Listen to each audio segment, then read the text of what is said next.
Chairwoman Davis, Alderman French. Aye. Alderman Arnowitz, Alderman Carter. Present. Alderwoman Tyus. Present. Chairman Rhodey. Present. 6 present with a quorum. Okay, we have 3 bills that we're going to hear today, and then at the end of that, we'll have a brief discussion about TIF and tax abatement that I believe is on the posted agenda, so we'll talk about it this week. We'll bring up the bills in numeric order, which would be Alderwoman Baringer. Bill first, Alderwoman. Thank you, Mr. Chair and members of the board. We appreciate you letting us present to you Board Bill number 10. Basically, it's cleaning up some zoning issues. And so I'm going to, if it's okay, let Mary Hart describe in detail what happened. Sure. Thank you, Alderwoman. Members of the committee, Chairman, this is Board Bill number 10. It's basically to rezone a parcel of land, 4301 Hampton Avenue, which is the site of the current Bank of America. When the bank first went in there in the 70s, I believe, the parcel was zoned F. They proceeded to purchase some parcels behind them that were residential. At some point in the past, those parcels were consolidated, and it created a dual zone lot of A and F. The bank has now downsized, and they have some extra space in the office they want to lease to another business. I believe it's a financial institution. There is a representative from the bank here to answer any questions for you. So they're basically here today just to clean it up and rezone the property back to F commercial district only, so that future offices that want to go in there won't have to go to the Board of Adjustment. Pretty straightforward. Are there any questions from the committee? Alderman Kennedy. No question. Looking over to my left last meeting, I was looking over to my left and Alderwoman Florida. No questions. Alderwoman Davis is not present. Alderman French. No questions. Alderman Ornowitz is not present. Alderman Carter. No questions. Alderwoman Tyus. No questions. Thank you. Hearing no questions, the chair will entertain a motion that we pass out Board Bill number 10. I move that we pass out Board Bill number 10 with the pass recommendation. Second. Been moved and seconded. Mr. Clerk, please call the roll. Alderman Kennedy. Aye. Alderwoman Florida. Aye. Vice Chairwoman Davis. Alderman French. Aye. Alderman Arnowitz. Alderman Carter. Aye. Alderwoman Tyus. Aye. Chairman Rhodey. Aye. 6 aye votes, 0 no votes. Board bill compelled to be passed. Recommendation. Thank you. Thank you, Alderwoman. We will have next up Board Bill number 11, excuse me, from the alderperson from the 6th Ward. Thank you, Mr. Chairman, members of the committee. You have before you Board Bill 11, which is a... Excuse me, I apologize. We had a speaker on that last Board Bill. My apologies.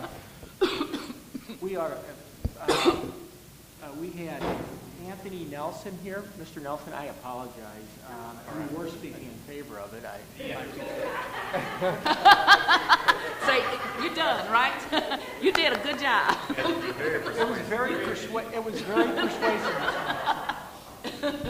I just said it was very persuasive. That's right. Okay, Board Bill number 11, and that is introduced by the Alderwoman from the 6th Ward.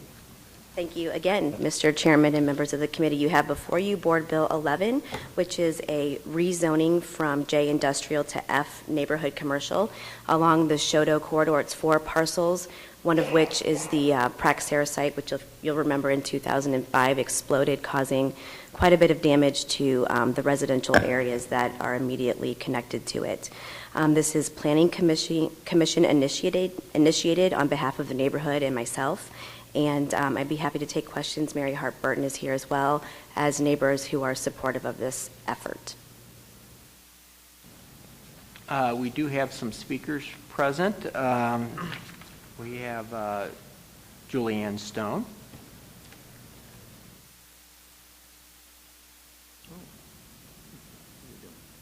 Mr. Chairman and members of the committee, thank you for hearing us on this issue today, which has been coming for 9 years for those of us in Lafayette Square. I'm a resident at 1207 Missouri Avenue. I live 2 blocks south of the Praxair site. I did own and live in my house in 2005 when the site exploded. We had damage to the building next door. I had firefighters looking for canisters in my yard, and we had people looking for unexploded ordnance 5 blocks away.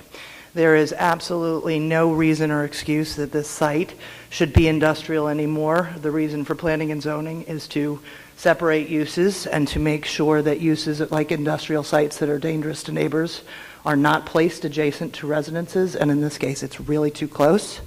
And so I would really encourage, and my main thing is to say that the Praxair site needs to be zoned back to neighborhood commercial so that we can do something that is supportive of all the work that Lafayette Square has been doing to stabilize the area for many years.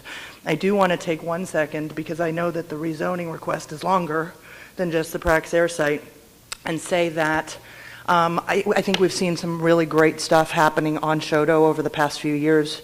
We're starting to see it as a connector to the neighborhoods just to the south. There is, sometime maybe in our lifetime, a plan on the books for a Metrolink line on Chouteau someday. We've got a new steelworkers, a union hall and site there that has been redone on the north side of the street.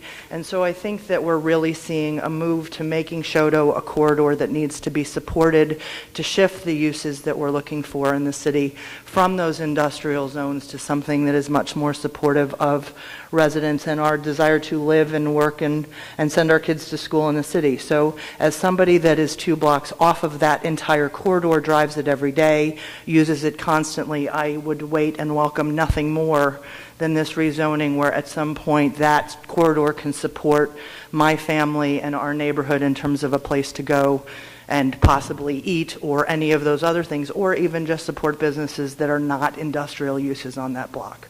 So I appreciate your time and your consideration of this zoning change. Thank you. Next speaker is Mary Vizentainer.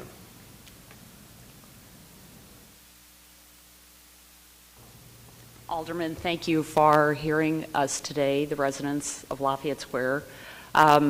I also am a longtime resident, have lived in Lafayette Square for over 42 years, so I've seen tremendous changes happening in the neighborhood. I think that we are going to continue seeing those changes made. I think this is a very important bill for our neighborhood, for us to continue moving forward. I would also like to thank the city people who have helped us with this. Of course, our alderman of the 6th Ward, Christine Ingrassia, Mary Hart Burton, Dick Zarega, and Don Rowe, for all the help that they have given us. We ask your support, and we'd like to see the neighborhood continue to move forward. Thank you. Thank you, Ms. Vizentainer. Are there any questions of the sponsor? There are no other speakers. Are there any questions of the sponsor? I'll wait for her to get back up. Alderman Kennedy? No question. Alderwoman Florida? I don't have any questions, but I want to thank the residents of Lafayette Square for coming down today, and you can see that when we work together, we do great things, so thank you. Vice Chairman Davis? No questions, thank you. Alderman French? No question. Alderman Ornowitz is not present. Alderman Carter? No questions. Alderwoman Tice? I just have a few questions. So I'm looking at the map of the J Industrial District. Is anything on that at all now? Is everything closed down there? And who owns Yes. that property? Green Street is selling it for the Praxair folks still own it. Okay. And so then are you anticipating, because I'm looking next to it, and I always like to see down zoning. That's a great thing for me. I don't like when people make things from A to F, but unless it's really necessary. So are you anticipating the parcel next to it at some time, maybe also changing that zoning, or are you just taking it a step at a time? Absolutely. This was what made sense at this point in time based on our conversations with business owners. And in order to reflect the Lafayette Square Neighborhood Development Plan, there are plans to do additional rezoning. Okay. Thank you. No further questions. Ask for your favorable consideration of Board Bill 11. Thank you, Alderwoman. Is there a motion that we pass out Board Bill number 11? I move that we pass out Board Bill 11 with the recast recommendation. Second. Okay, it's been moved and seconded. Mr. Clerk, please call the roll. Kennedy. Aye. Florida. Aye. Vice Chairwoman Davis. Alderman French. Aye. Alderman Carter. Aye. Alderman Tyus. Aye. Aye. 7 aye votes. Board Bill 11 is adopted. You pass recommendation. Thank you. Next up is the Alderwoman from the 7th Ward has Board Bill number 39, which was originally heard. We had a hearing last week, and we are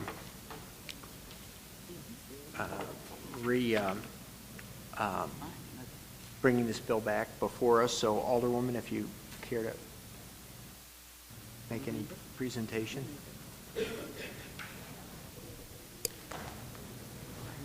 I guess my first question is, did people sign up to speak about this? Yes, we have a list of speakers here that will. Point of order. I thought the last thing we made a decision, because I questioned us on this, was that we were closing it. We closed it to, yes, we did. We did not. Yes, we did. Oh, yes, we did. I asked questions specifically about if we were going to do this because I wanted to know, and you said, oh, no, we're closing it for public discussion, but we, the members of the Board of Aldermen, could still ask questions. Do you remember us having this conversation, Mr. Chairman? Sure. But just, Mr. Chairman? we closed it, in my recollection and my understanding, we closed it for the purpose, for the legal purposes of having a public hearing. We had to close it.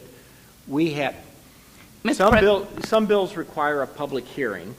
Let me just let you off a little bit and say, I don't mind. I think when the public comes down, that they should be able to speak. That's always going to be my position, okay? So I will let you off of it entirely and say that's good. I think that's a good chairman. Okay. The public hearing was closed for the SID last week. The public hearing was closed for this on the basis of the SID last week. However, it didn't reflect on the bill itself, I don't believe. So I think there are people here who have come to speak on the bill today, and I would yield to them. Okay. So we will then, having no objections, provide an opportunity for the public to speak today. And our first speaker is Mr. Leroy Campbell. Mr. Campbell.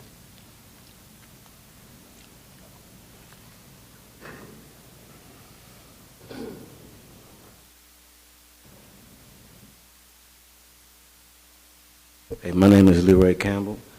I'm gonna make this brief. I've been working for the Renaissance Grand Hotel for 5 years now. So I'm one of the ones that this bill affects.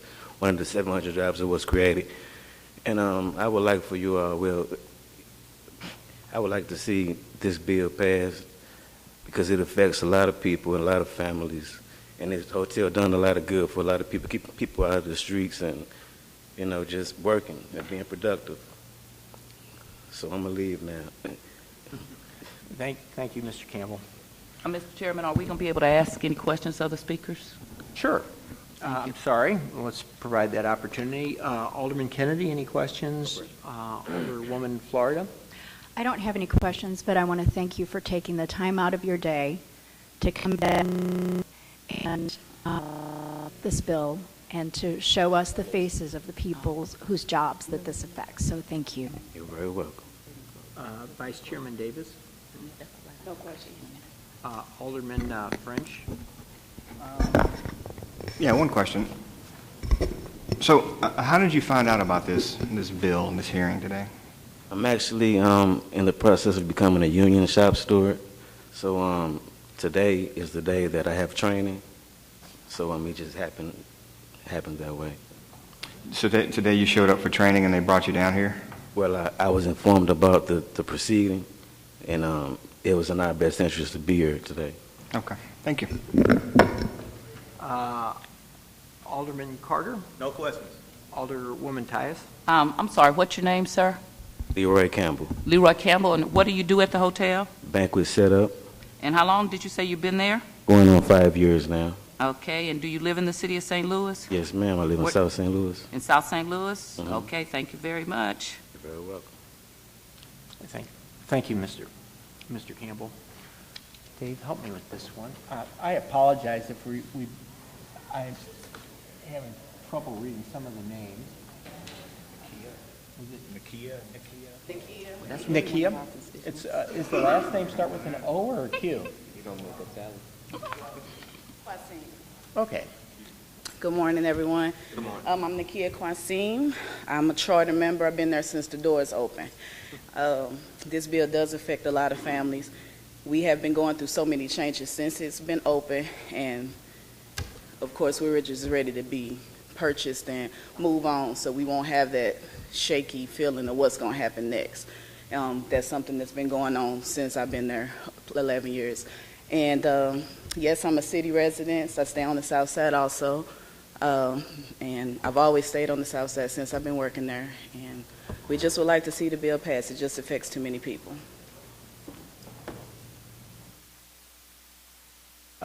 Any questions of Nakia Kwasim. Yes.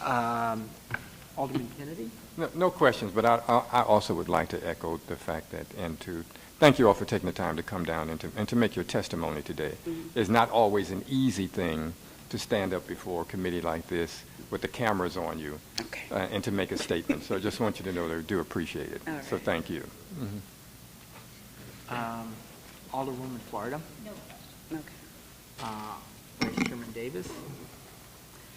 Oh, I have to comment on your presentation because you said something that has not been said throughout all these hearings that we've had.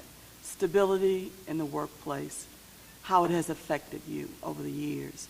That is so critical, and how it affects the city. We don't know we haven't known from year to year where we were going to stand with the position of that investment there. So that is extremely important. So again, thank you for coming down. You're welcome. Alderman French? No questions, thank you. Okay. Alderman Carter? No question. Alderwoman Tyus? I'm sorry, you pronounce your last name Quazim? Kwasim. Could you spell that, please? Quaasim. Oh, okay. Yes. And you say you've been there for 12 years? 11 years. 11 years. And what is it that you do there? I'm a banquet server. What? A banquet server. Banquet service. All right, thank you. You're welcome. Is that it? But She already the told me. speakers, for the benefit of everybody, why don't you announce where you live as well, just for ours? City, St. Louis. Okay, great. You already said that. Oh, did she? I apologize. Okay. Thank you very much for Okay, coming you're down welcome. today. I think I can get this next one. Mary Mincy? Mary Mincy?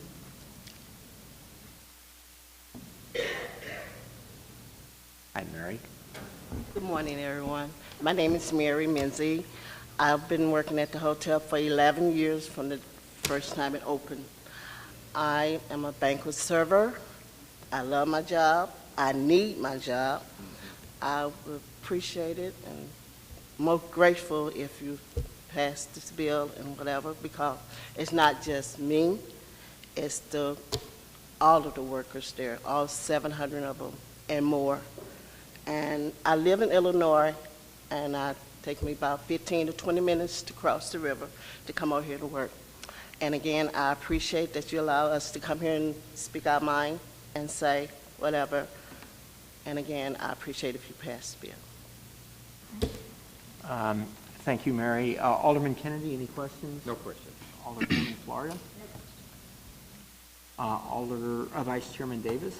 No questions. Alderman French? No questions, thank you. Alderman Carter? No questions. Alderman Tyus? Alderwoman. Excuse me, Alderman.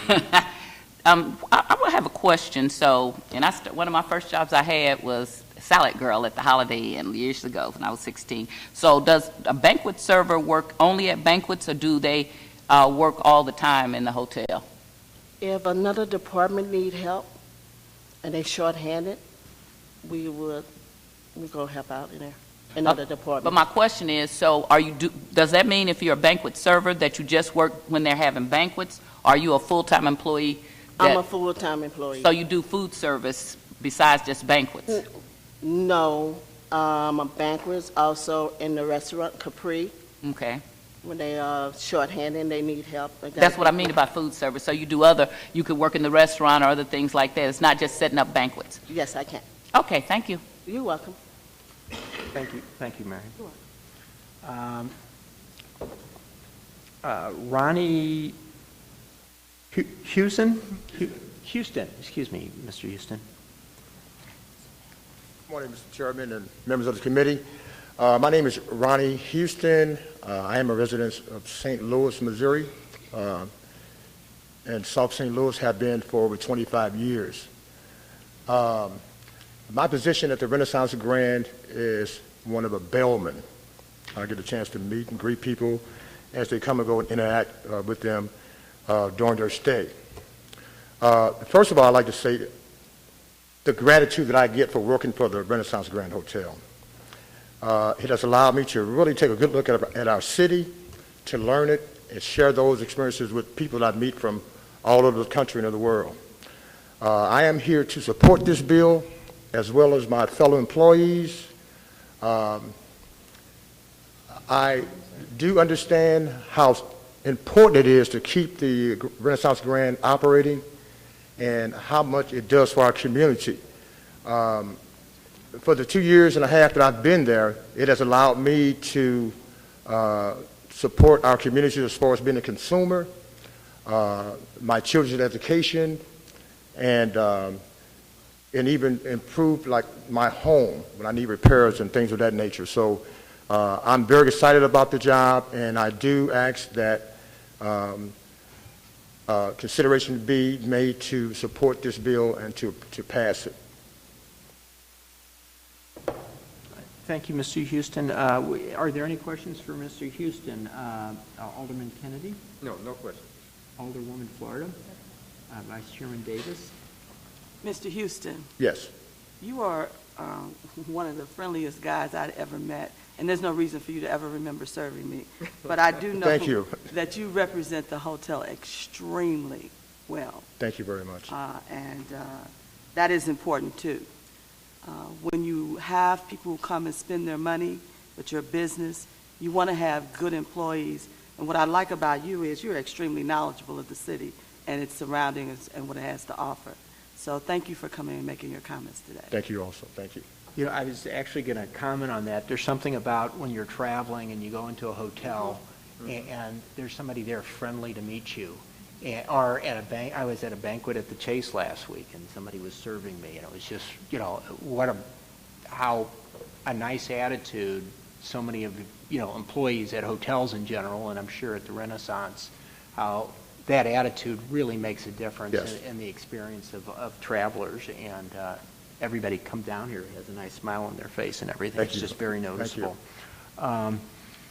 Alderman French. No questions. Thank you very much.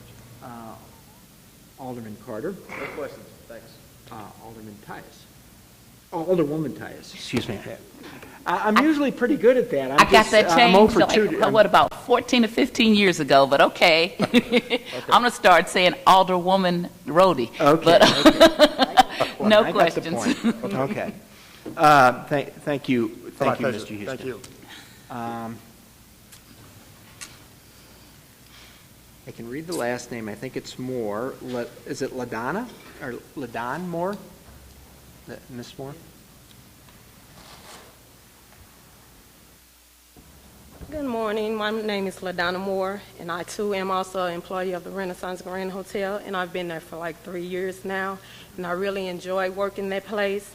And I am a resident of the city of Centerville, Illinois, but I do not mind traveling here to Missouri to work, because this is not just any kind of job. This is a good-paying job, and I do not mind traveling here to a good-paying job.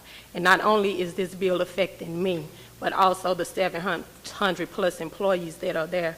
And without this bill being passed, it's like we're coming to work every day tiptoeing, not knowing if we're going to have a job or not. And without this bill passed, and if we are not without a job, that's like 700 more people you have on the unemployment line. And I'm sure that none of us want that. Any questions for Mrs. Moore? Alderman Kennedy? No questions. Thank you. Alderwoman Florida? Vice Chairman Davis? No questions. Alderman French? No questions, thank you. Alderman Carter? No questions. Alderwoman Tias? And Ms. Moore, what did you say you did? I work in housekeeping, but not only do I work in housekeeping, when other departments are short-staffed, such as banquets, I do have an opportunity to go and work in those departments and help them also. So you cross-train at the hotel? Yes. Okay, thank you. Thank you, Ms. Moore. I think that's it then. Thank you. We have Mr. Walter Steele.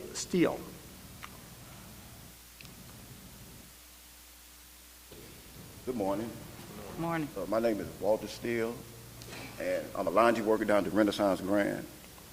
And I'm from down this area down there. I'm from Carr Square, and I've been there at least 50 years.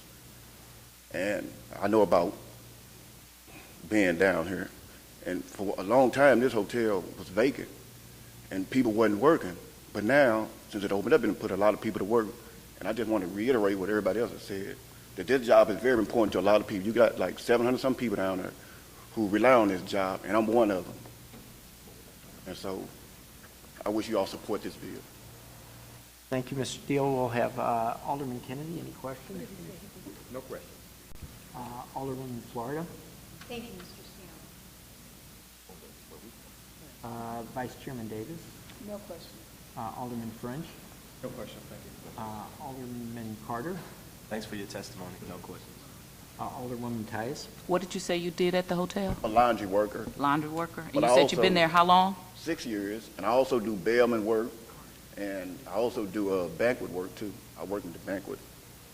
Okay, and many of you all had testified that you need your job. So has anyone told you that if this bill doesn't pass, that you're not going to get your, that you will lose your job? They haven't told us we're going to lose it, but they said it's important that, you know, this bill gets passed.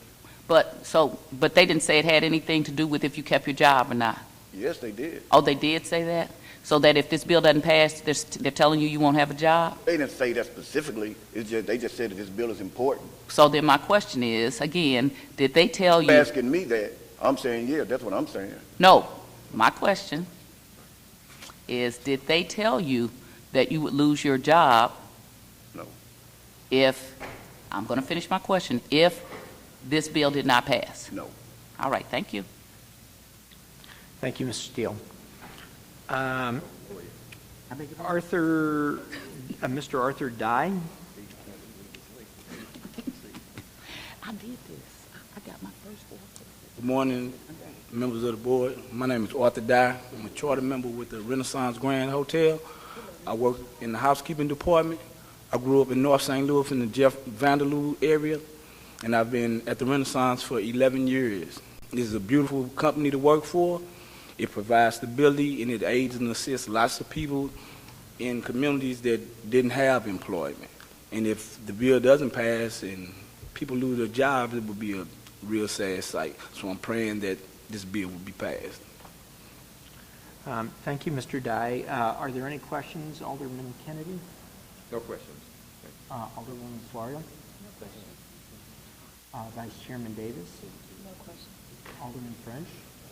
Yeah, question. You said you grew up in North St. Louis. Where do you live now?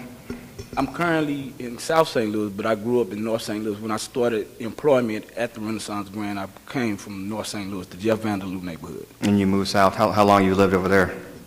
Approximately 8 years, and I've been at the hotel for 11. Okay.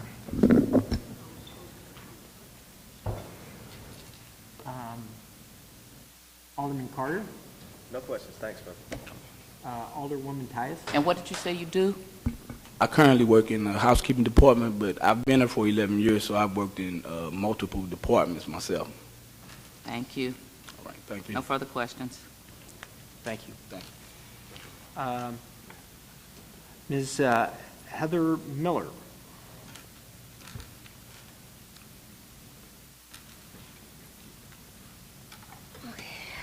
Good morning, Mr. Chairman, members of the committee. My name is Heather Miller. I am born and raised in St. Louis, currently living in St. Charles, and representing the very small percentage of us that do not live in the city. A half-an-hour commute every day is nothing for a job like this. It is the highest-paying hotel in the city, the best benefits I've ever heard of. And let's see. Basically, what I want to say is I'm representing 700 friends and family at my hotel. We need this bill to pass. Most notably for me, I'm a line cook at the Capri restaurant. We need a desperate renovation. And all matters, all aspects of the hotel. I can't stress that enough.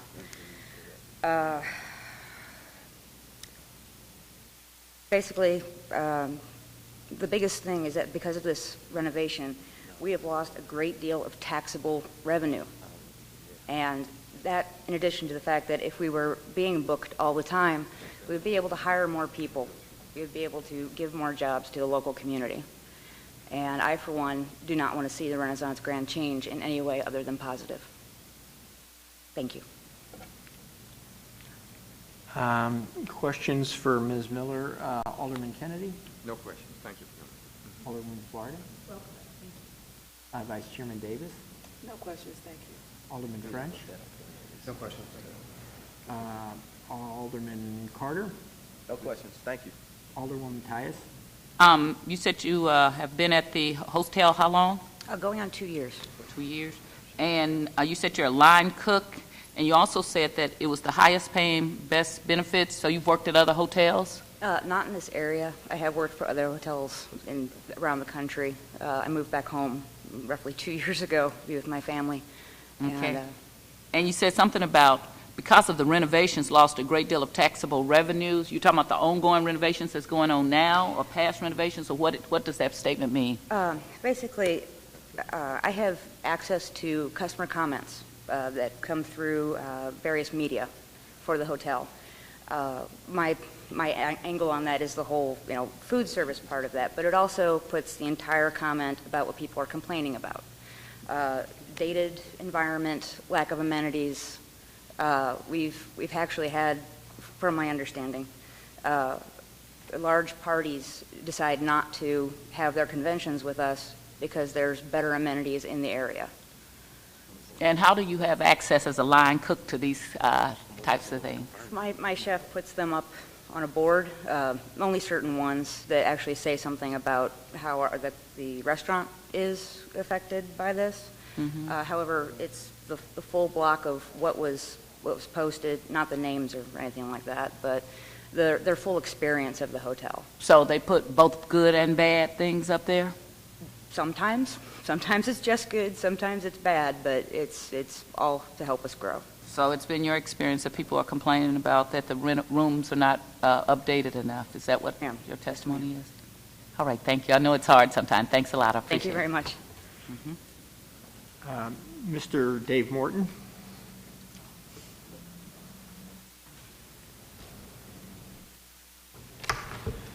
Hi, Mr. Chairman and members of the committee. My name is Dave Morton. I'm the organizing director for Local 74.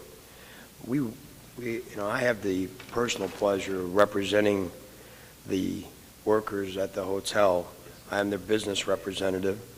But I remember in the year 2000 when we were going through this process, and many of you were here at the time, Alderman Kennedy, Alderman Rhodey, Alderman Tyus, when we came here, when Marriott first wanted to build, was first involved in building this with HRI. And what we came in and said is we wanted to make this good paying jobs. Good paying jobs is what the whole point of this was about. And I think that it's very important that everyone understand here that we have and fought at the negotiating table and have been able to make these not just good paying jobs, the best paying hotel jobs in this region. Okay? And I'd put our weight scales up against anyone. And that's what you ask us to do. And that's what we did. And so again, last week when this bill came up, the union originally came down here because we were interested in the hotel suites side that was being sold, okay, and possibly turned into a courtyard. That suites has been shuttered at this point in time. We lost probably about 60 members there, and we have a great interest in what happens in that courtyard because it's going, again, it becomes a direct competitor with the hotel across the street. And so what's important to us is to make sure that those are good paying jobs, union jobs. So that's why we came here last week. I believe Kevin McNatt, the president of the local, spoke. However, I just want to make sure that everybody remembers how this all went down in, some 14 years ago. This hotel is under an empowerment zone. And as everybody's aware, under this empowerment zone, it was one of just a couple of the projects that were built in the United States on this empowerment zone program. I believe there was another one built in Philadelphia, and these opportunities were passed during the Clinton administration. And so I believe it was HRI that came out of New Orleans at the time, and Steve Stogel was there. There were other people that were involved in this. So at the end of the day, though, what's important to understand is the empowerment zone is to create jobs and make job opportunities in economically depressed areas, and it moves from place to place. But at the end of the day, the original inclusion was there were zip codes in St. Louis City, there were East St. Louis, Wellston, and Lemay. So that was the original intent. Someone asked me about the workforce there. I believe it was Board President Reed yesterday when I spoke with him, and 90% of the workforce is black. Now, here at the end of the day, this is about good-paying jobs, and that's why I'm here, and I appreciate your time, and I urge you to pass Board Bill 39. Are there any questions of Mr. Morton? Alderman Kennedy. Oh, Alderman Kennedy, you have questions for Mr. Morton? Alderwoman Florida. I just want to thank you for coming down and reinforce the fact that we need to provide the leadership to retain and expand jobs, and that these types of decisions impact real people. And so I want to thank you again for coming down and supporting Board Bill 39. Vice Chairman Davis. First of all, let me thank you for your service all these years. I know and understand what it means to have a leadership position like that, because it can't be just about you. You definitely have to think about many others. But what I also appreciate what you did today was put some history on the table. Many times we only deal with the moment, and the moment may have some things that we don't like. The moment may have a reason for us to think in a negative way. The moment may have a reason for us to forget the past, but you brought the history back. And so when you brought the history back, you took me back to my history. I actually sat on the committee that worked for years to bring that $110 million here. I accepted the check from Andrew Cuomo, who was then serving under Clinton. And there was thousands of hours of work for all those communities to be involved and have an opportunity to have those kinds of funds, planning, input in order to try to turn their communities around. The city of St. Louis was in the forefront of all of that work. Some fared better than others. Others are still struggling. But at the end of the day, we now have an opportunity to continue the history in a positive way. So I appreciate you bringing the history to the moment. Thank you. Alderman French, question? Sure. I also appreciate history, but I remember it a little differently. Well, I was not a member of the board when this thing came down. Originally, I remember not being in support of how this hotel was originally funded. You're correct. Empowerment zone funds were used for this hotel. But if you remember what the original purpose of the empowerment zone funds were, and what the Clinton administration created empowerment zones for, they created entire zones in urban areas made up primarily of minorities, in low-income areas to encourage business development in those areas. Instead of using those funds in the city of St. Louis to create economic opportunity in African American neighborhoods throughout the empowerment zone, they used all the funds of the empowerment zone on one single project that benefited a few very wealthy individuals, subsidized a project that could not stand on its own, and so probably wasn't financially viable in the first place. And they did so by doing kind of what you guys are doing today, which is bringing low-paid African-American workers and saying, look, this is going to benefit them in a trickle-down effect. I found that distasteful then, and I find it a little bit distasteful today, too. A little bit of history as well is that, and I'm sure the next speaker will remind you, that some of the members of this committee years ago didn't support that bill at that time either, probably for the same reasons. And so I think it is important that we remember the history of these projects. I think it's also important, especially on this committee, that you know, if a business cannot get funding through the normal channels, sometimes it's just not a viable business. And in some cases, it needs a little public subsidy. What I think is tough to swallow about this one is that this project has now come to the public well a few times.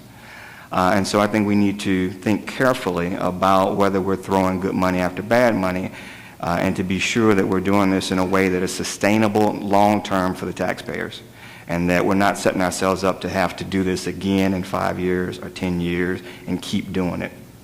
Especially when you talk about publicly subsidizing hotels that are very close to hotels that are not publicly subsidized and are struggling as well. And so I think the city needs to be careful when we get in the business of picking winners and losers. So those are all just concerns that we have to take into consideration. I appreciate your perspective, and I definitely appreciate the individuals here who come, taking off their work day to come testify in favor. Everybody's concerned about jobs. We want to keep jobs downtown. We also want to do what's in favor of the taxpayers in the long term, and to make sure that we do this in a way that is sustainable over the long haul. May I respond? I just if I may, we were not supportive of this either back then. Okay, we were not in support of this ourselves. Okay, however, because we said back then that you were putting all your eggs in one basket and everything else, and there were millions of dollars in block grant money involved in this, all kinds of things. The fact is, the facts are now, here's what we have. We're dealing with what we're dealing with. I mean, at the end of the day, this is our convention hotel, okay? And I represent workers from Busch Stadium. I represent hotel workers. We represent workers at Lumiere Casino, at the Casino Queen. We represent workers at Boeing. In food service, hotels, laundries.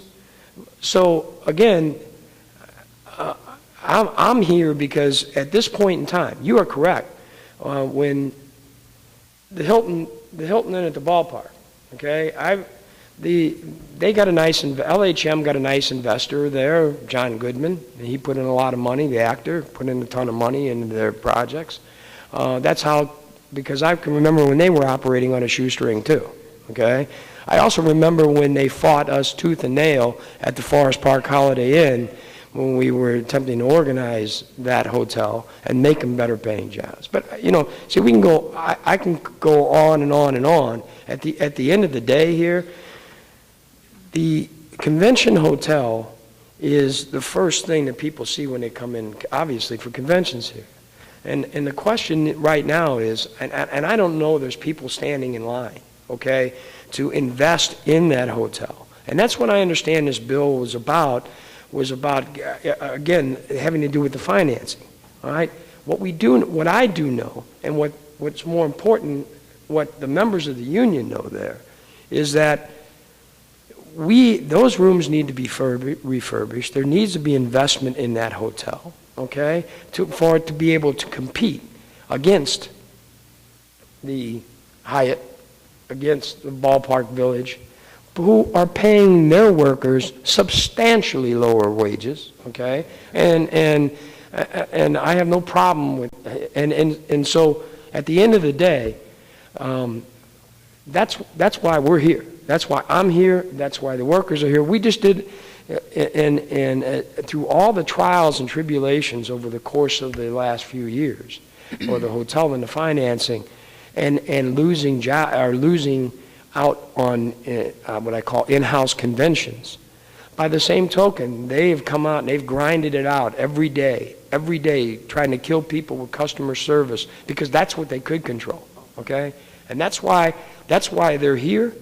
That's why they're here today, because when they went to the negotiating table, and I think the new buyer's last name, from the group is Green, he had some say in our collective bargaining that we just completed. Yet people still got 2.5% increases, okay? And they still got them for over the next 3 years. And I, again, especially with the economic situation going on there. So I too remember that history, and I understand that, and I understand why we're here. I mean, I understand why there's opposition at some point to some of the bill. Again, I can go back 15, 14 years ago. So there has been, so anyway, that's just my comment. Sure, and like I said, I completely appreciate your perspective and the perspective of the workers. You guys are attached to this hotel. You work for this hotel. It's where you make your income, especially the workers. For us as a city, what we have to do is make sure we're not picking winners and losers. There's a lot of talk now about city merging with the county and this regionalism thing, as if somehow a governmental change is going to stop us from competing with one another. But we can see here, even downtown, you have entities competing with each other. And it becomes sometimes about who has the best lobbyists, who has the best connections, who can get those public subsidies to give them sometimes an unfair advantage. The other thing I would say too is that what happens is that when we put a large amount of public subsidy in a project that may not have been viable in the first place, after a while it becomes what has been called too big to fail. Okay, and so then the threat is well, if we don't put more money in it, then we're going to lose all these jobs that that have been created, and it's going to be a huge hit. And so I think we just need to be mindful and very cautious on the front end that we aren't creating those kind of monsters that 15, 20 years later we're continuing having to feed because it's too big to fail. I understand. Are you? That's it. Thank you. Alderwoman Tyus? Did we skip? We skipped me. We skipped some people. Oh, I apologize. Alderman Carter.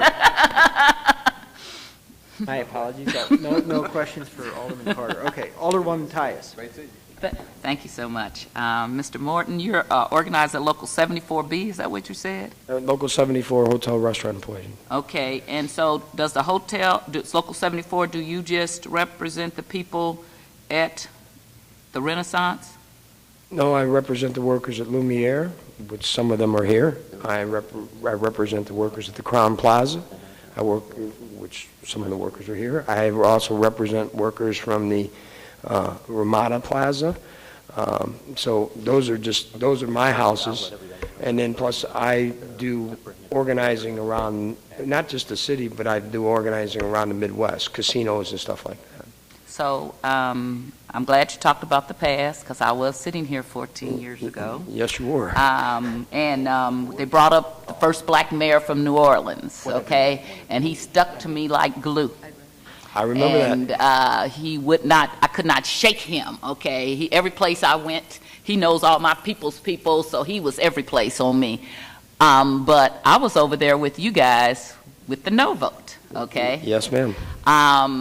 And because of many of the things Alderman French said, and also because I still don't think it was a good deal. And I agree with him, and I didn't then, and we talked about it, and we sat down, and we talked about why we weren't going to be with it. So to come back all these years, and I've been gone for 10 years, and soon as I get back here, what's all the things that I voted no on that I told people years ago would not work, they're right back here. You're not the only person that's coming back here. I voted no on the Rams. They're back here. Whatever you vote no on, and then nobody comes back and says, you were right. They shouldn't have done that in the first place. Everybody comes back and says, what about me? I want this now because this is good for me. But I also represent a community.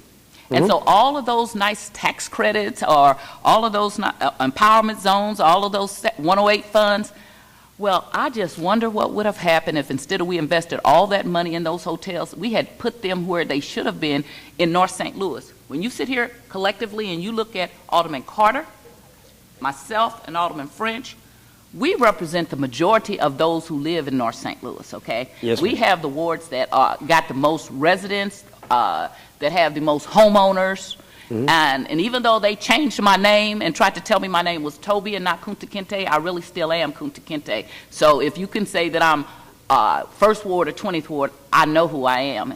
And I have 2/3 of my ward back, okay? So when I sit here, and just a little history since you went to history, I grew up in a good union household. All around me, household of union people. My mother worked at Caterpillar Tractor Company for 36 years. My father worked up in Michigan for Ford for 30-something years. My stepfather worked for Staley's, Decatur, Illinois for 40-something years. Almost all of my family works at union jobs, except for I have 2 uncles that are company.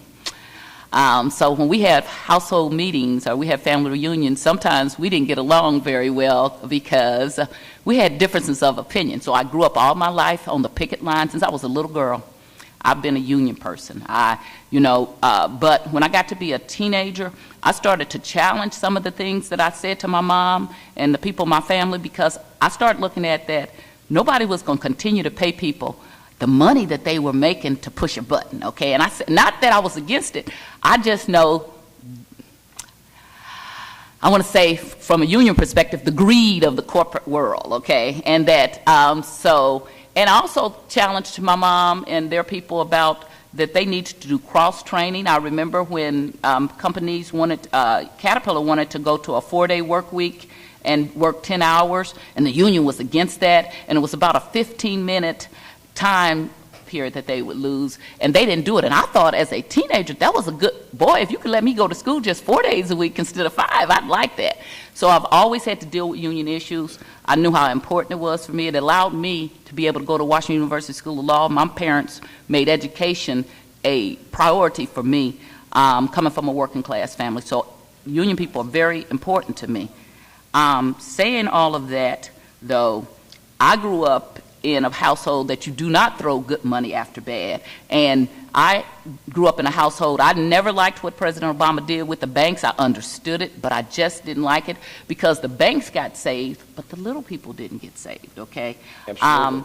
And so I've been a supporter of President Obama since I first met and heard about him in '91 with my lawyer who he used to work for in Chicago. But I didn't like saving the big people and not the little people. So today you all brought people before us that I think you think would tug at our heart. And they do, except for I don't like that. I think it is, I don't like it when it's being used for a purpose, which I think that it's being used for another purpose to cover how much that other people have made off of this deal. Because I do actually understand the deal and read the deals. And I know that the bondholders have taken a bath on this. But I also know there's other way that you make money in development. You get the managing partners. And so there's other, the equity partners are the one that usually take the bath. But a lot of people make money even when a project has lost money. I've been a very small developer for a lot of years. And so it makes you, when you have a small business, you got to struggle. And so I understand when you're saying about being fair right now. I'm having to rehab my apartments because the alderman from the 3rd gave the people all around me a couple of $100 million. And so my apartment building that I own, that I've been taking care of for 20-something years, is now competing with somebody got a couple of $100 million. But we dug deep. We don't take any extra money, and we are competing, okay?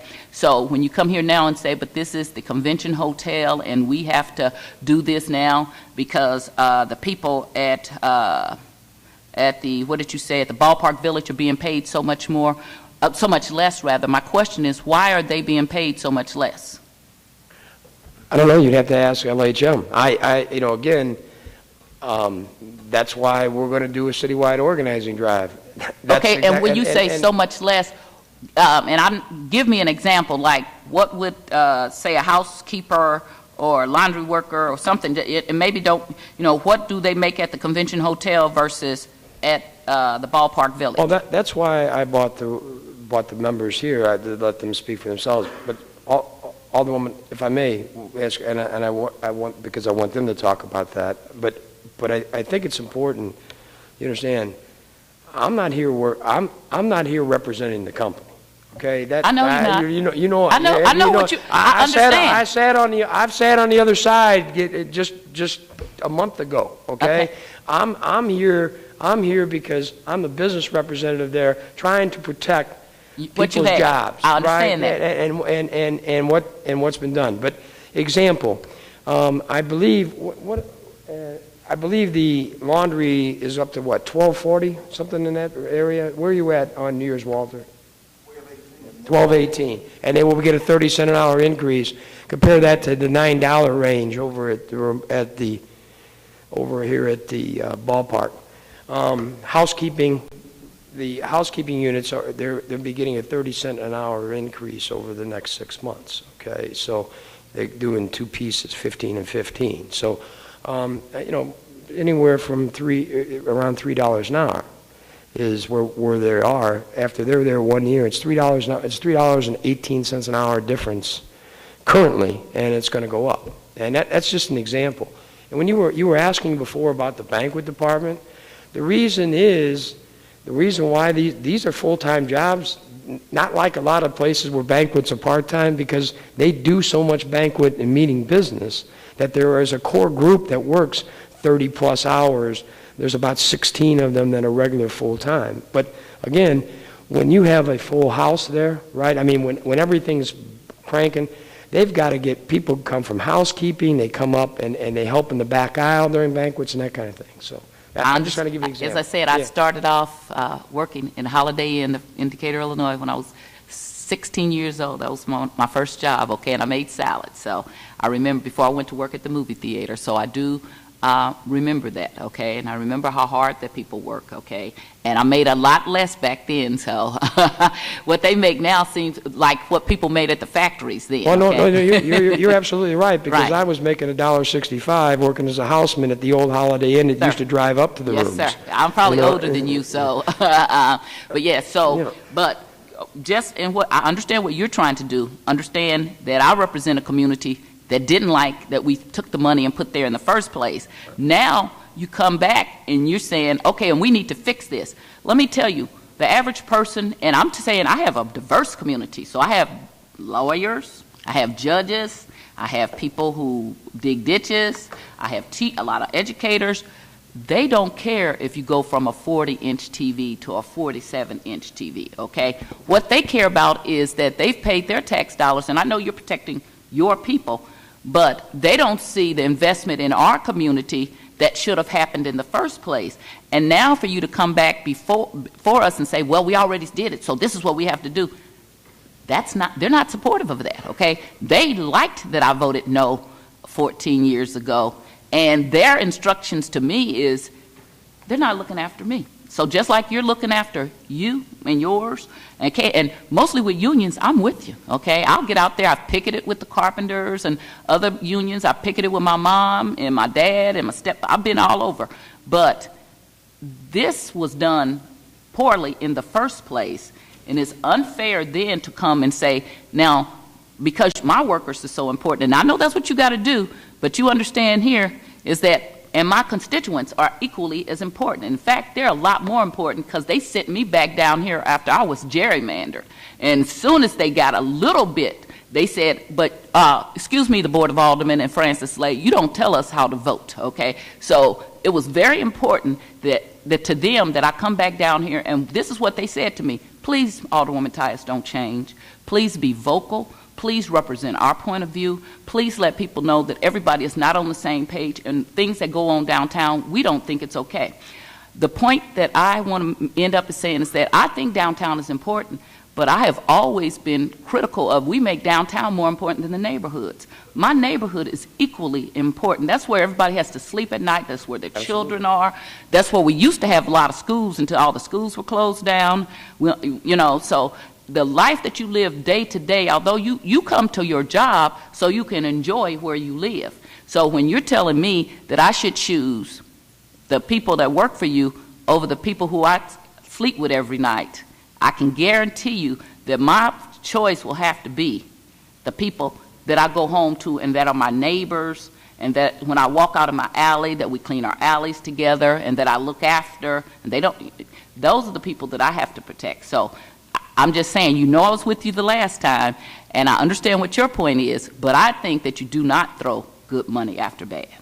And I don't think that the people should be losing money that's out here. So I think there's other way to keep them paid if the people want to. The people who are making some of the big money ought to give up some of the big money. I want to do a trickle-down theory, and mine is when you make hundreds and 200s and 500,000s and all that kind of a year, that you give up some of the money so that the people can make a living. That's the kind of trickle-down theory, because I don't like the one we've been practicing, which is a Republican Ronald Reagan trickle-down theory. I think that I know the Republicans think that's a good thing. I, as a Democrat, don't. Thank you. I'm finished. Thank you. Thank you, Alderwoman. That completes today's comments section of the meeting. Alderwoman from the 7th, did you want me to share your comment with me, or do you want to go ahead and make a statement? The Alderwoman from the 7th has asked that we hold the bill until Friday morning, and I will have a meeting, I guess, on Friday at 9 o'clock on rules and engrossment. What time would you like to have your meeting, Alderwoman? 9:30 or? We can talk about it later. Just hold the bill, please. Okay. Okay, so we'll hold that bill, and that concludes Board Bill number, what was it, 39 today. And what I want to do is actually get into some of the things that were talked about today for the discussion portion of our meeting.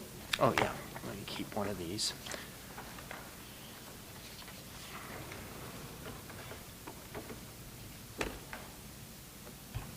I don't have my glasses.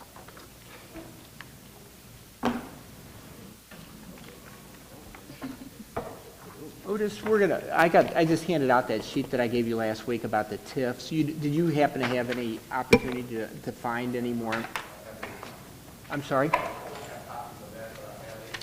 Do you have any, were you able to find anything out for us on that yet, or? Okay, was I interpreting that correctly then? Okay.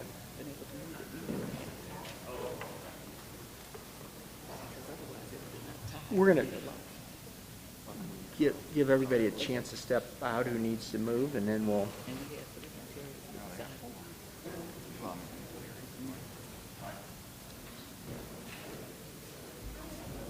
You did it? Okay.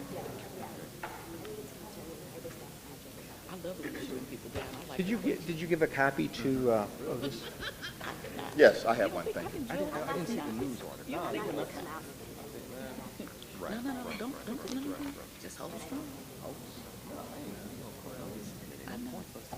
Yes, it is. Yes, it is. Yes, it is. There's something called holding the foot to the fire. Yes, it is. Thank you. Don't get this. Let me know. This is called a test. Thank you. Thank you. Yeah. We hear you.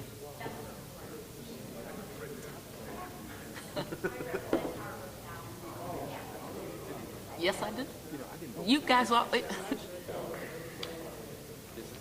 that's correct. Well, guys, could you take Alderwoman from the 15th, if you could rejoin us. I know we lost the Alderwoman from the 19th for a second. I feel like my committee is wandering off.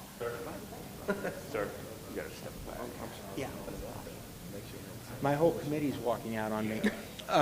Here, we got two of them coming back. I just don't want to go ahead and start talking and not have anybody here. Although I'm used to talking and nobody listening to me. Yes.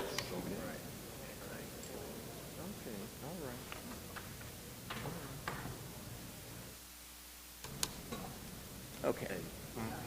Thank you. Okay. What I wanted to do was begin a discussion initially in the committee, and then I don't like to get too far out in front of my committee. I think I have spoken to a number of you saying that I have been trying to go through and do my own kind of financial analysis of what's going on. I have had somewhat mixed results in that I've had cooperation, but it's been very hard getting people to schedules to coordinate with mine. I think what we need to do is start having almost like a work group take this up.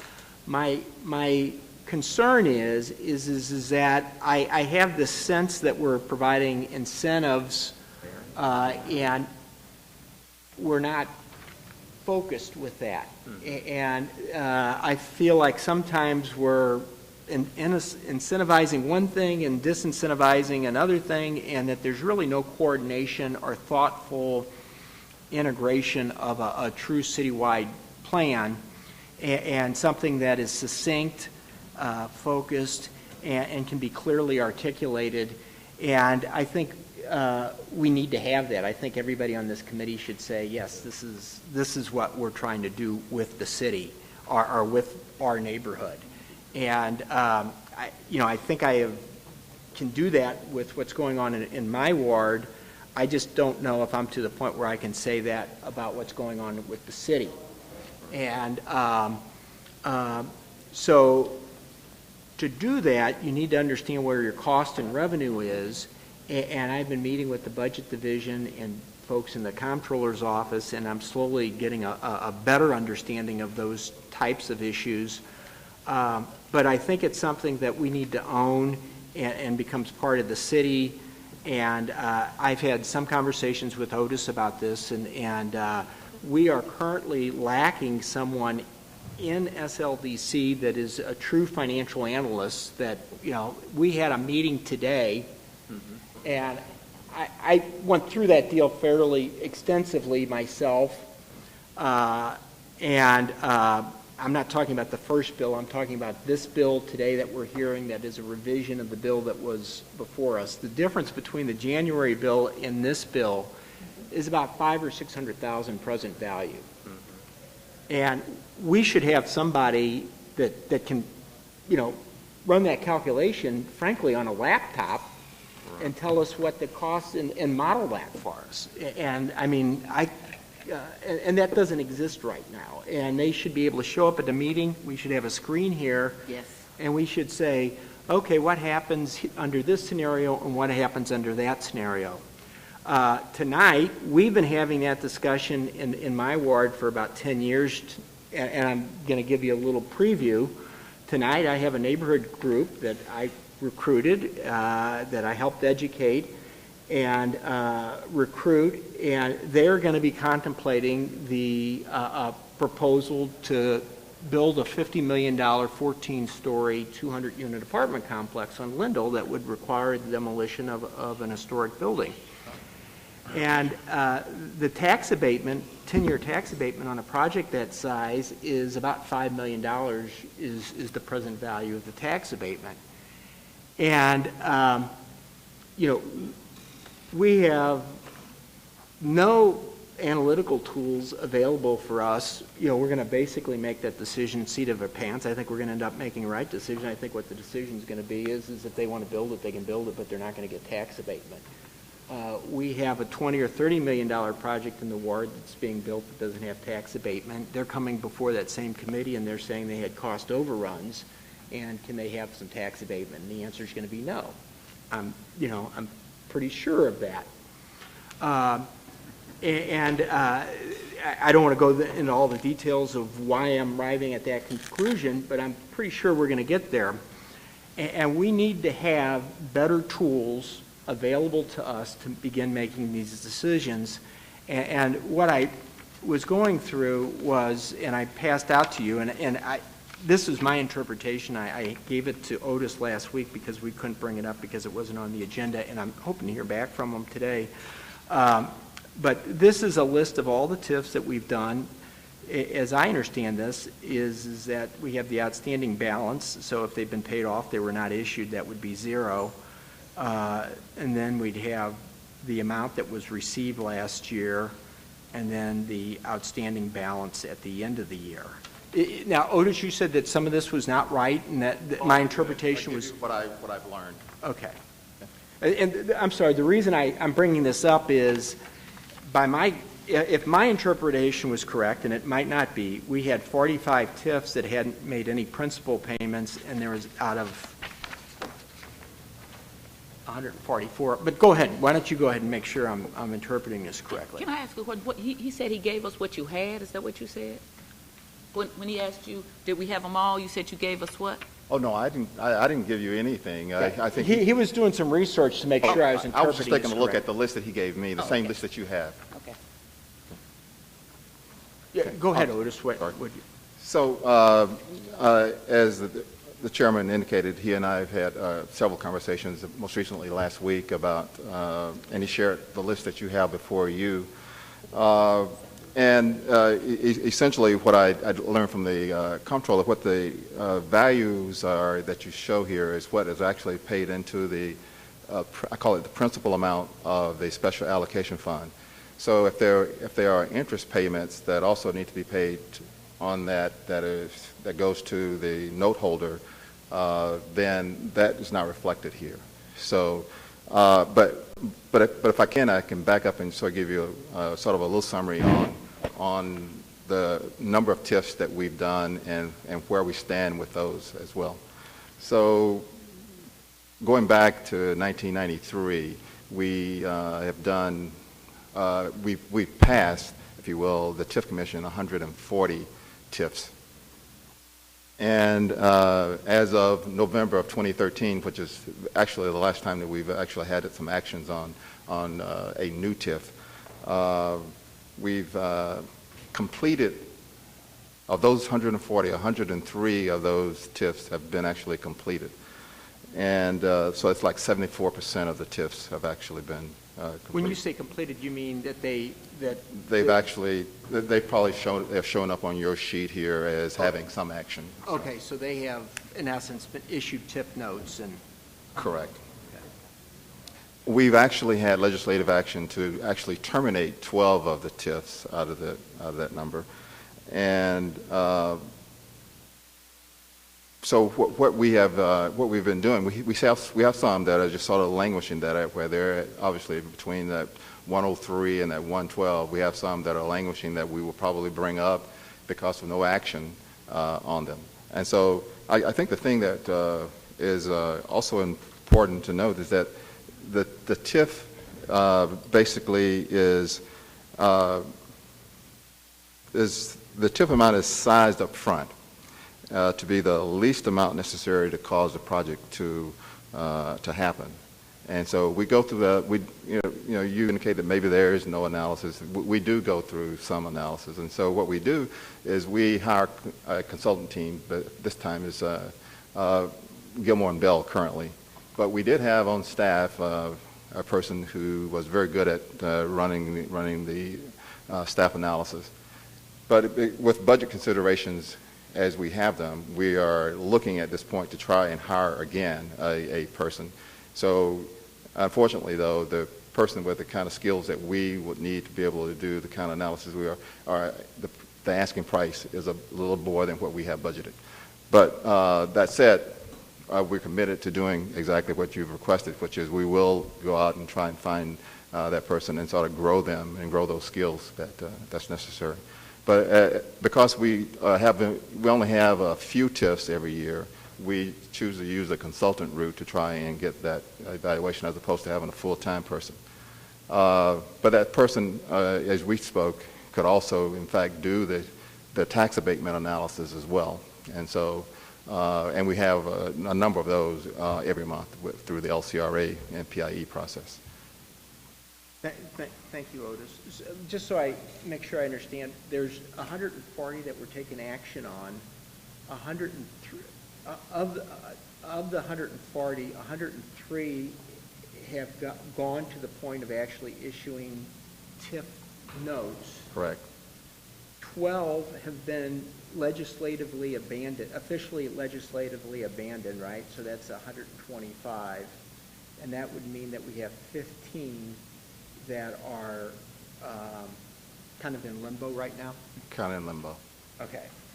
Let me kind of walk through what I learned from the Comptroller's office, and I just want to kind of go through, and forgive me, these are my chicken scratches on here, but you can go through and they have the outstanding principal balance is column 1. That was the July 1, 2012 figures that you're seeing.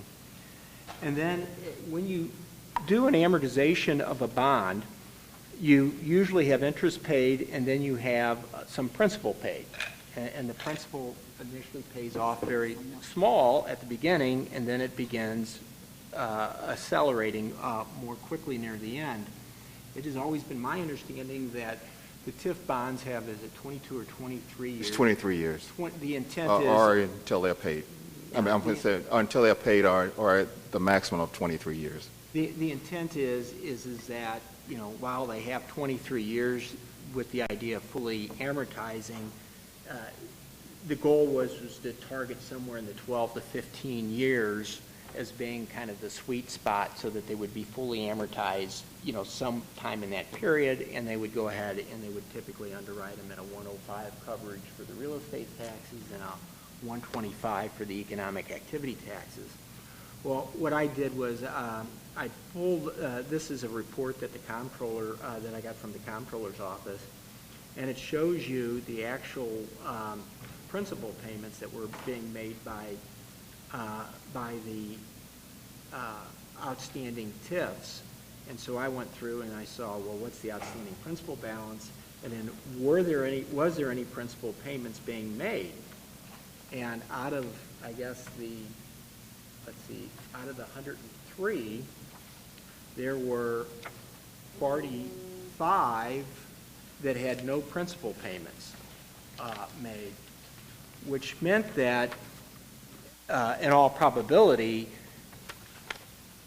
those, when we're in essence granting, you know, if we're using real estate taxes, you know, to pay the TIF notes, so in other words, the real estate taxes are being diverted from the public, we're not doing it for 12 or 14 years, we're probably doing it much closer to the 23 years because some of these things are many years old, and there should at least be a little bit of principal payment, you know, in the early years. So, you know, of course, we had a very severe real estate, you know, crisis, you know, in 2008, which might explain some of this. But the point I'm trying to make is I don't think that anybody really has a good handle on this that I've been able to find, you know, in city government. And the tax abatement, I haven't really gotten into that as much. But, you know, we really need to get this stuff. I mean, we ought to be all over this stuff and have that so that we can see, you know, how much revenue is going to be coming online at the, you know, how much stuff is going to be coming off of tax abatement, how much stuff is going to be coming off of TIF, and we ought to be able to model that stuff. If we have, you know, we ought to be able to go ahead and, you know, like bingo, like that, within a few minutes figure out if somebody comes to see me and they want to do a 50,000-foot warehouse with 50 people working in it, I don't know what the revenue is off of that versus a 200-unit apartment complex, and I ought to know what the expense and the differentiation, I ought to have that model should be available to me relatively quickly. And I'm talking about the most very, very basic stuff. As we get more sophisticated, and this is why you want to get this stuff in-house, because you learn. I mean, you solve a problem, you go ahead and you refine your model, and then all of a sudden another problem comes up and you refine your model, and then another one comes up and you slowly refine your model as you begin learning. Tonight, we're sitting there, and the strategy that I've used, in my ward, and it's my ward, so that's the one I know the best, and I would argue it's probably the easiest strategy developed throughout the whole city. I mean, I have some unique assets that make my job probably easier than anybody else's job in the city, and yet I've worked 25 years, and it is an enormously challenging thing. If you have a business plan, our business plan should never be the low-cost provider. That means that we're a commodity and we're going to have a race to the bottom. We have to figure out, all of city government is really simply a strategy of how to get other people's money to pay for services that live in our area. And how do we do that in a very creative way?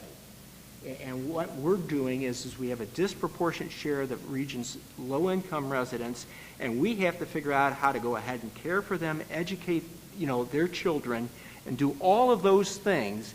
And we have to be really, really smart to figure out how to get other people to pay for it, because we can't go ahead and tax the people in Ladue directly. So we have to figure out how to indirectly tax them.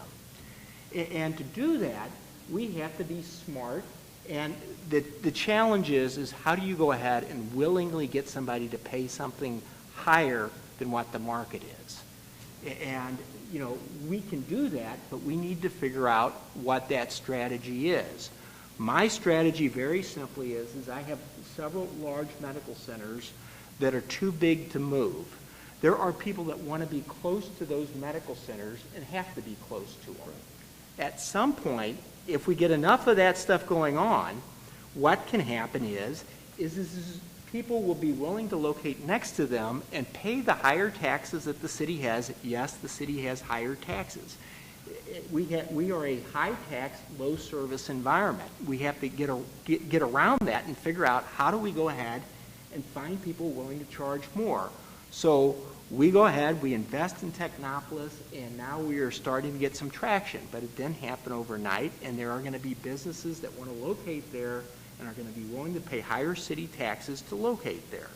The other thing that we have going on in my ward, and this is, you sit there and you go, if I make a public investment, how much private investment and how much taxes? If I get a $10 million Metrolink stop, there will be hundreds of millions of dollars of investment that are, matter of fact, that is occurring today because of anticipation of that Metrolink stop. It's not even there, and people are making hundreds of millions of dollars of investment.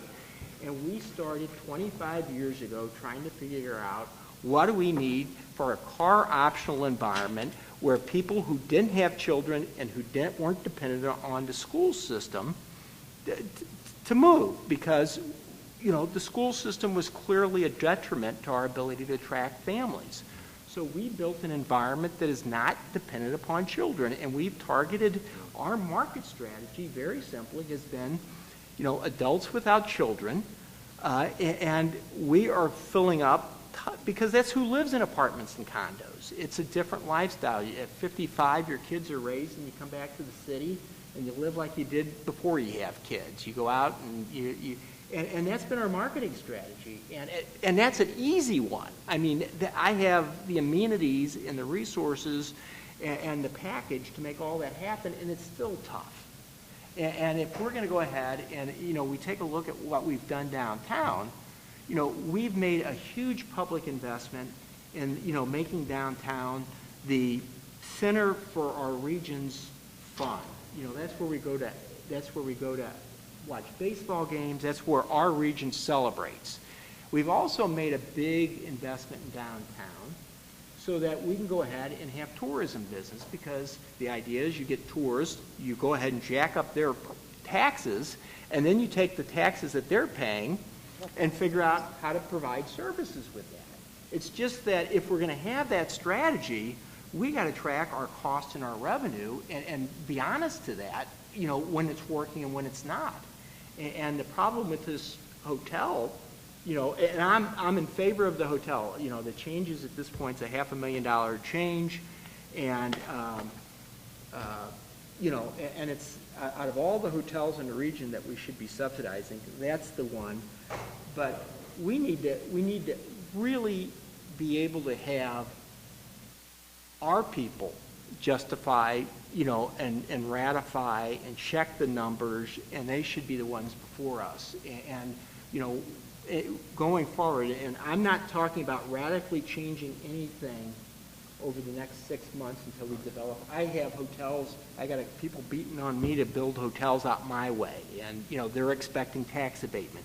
You can't slam the door on that stuff, but we can start sending a message that, life's changing, and we need to be very responsible in how we deal with developers, investors, and others, and we need to be clearly telegraphing what our changes are.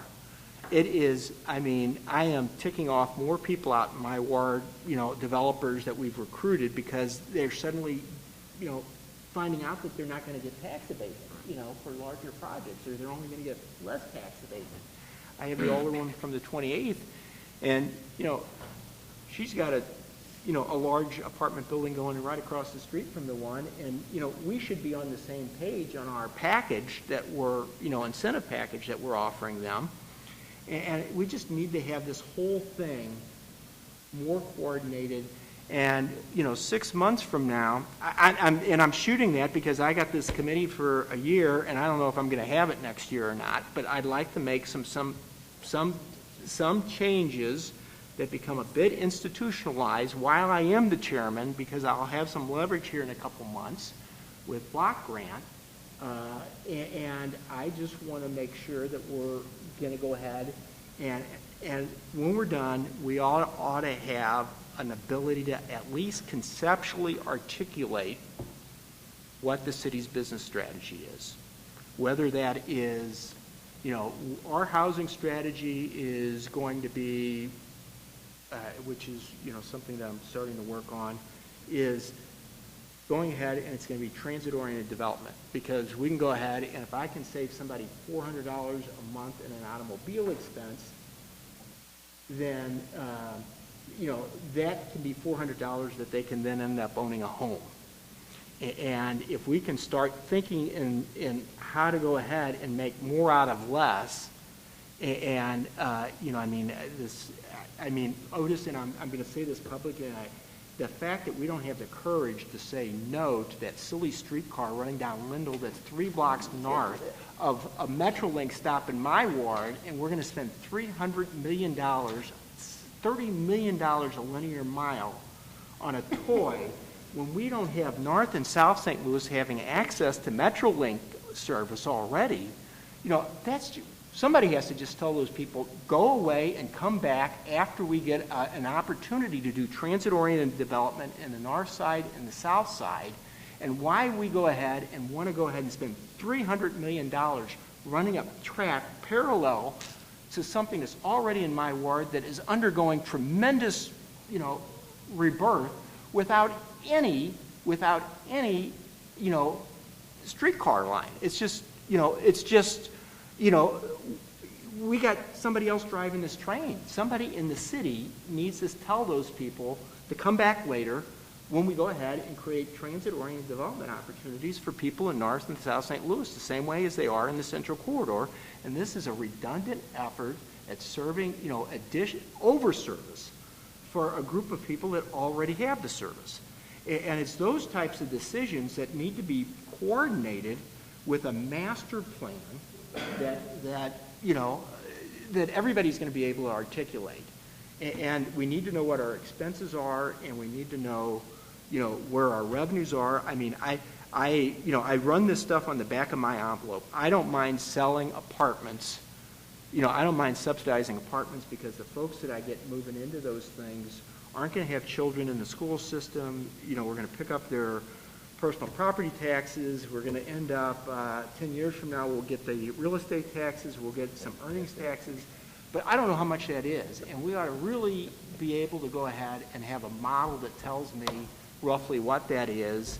And, is it a good idea or a bad idea? I've gone through, and here's some quick numbers for you all. A third of non-publicly used property in the city, in other words, not the streets or the park, is businesses. 2/3 of it's residential. We have half of the property taxes coming from the 1/3.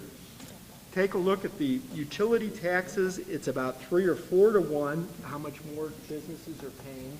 But I don't know if those are offices or warehouses or manufacturing. We ought to have all that stuff.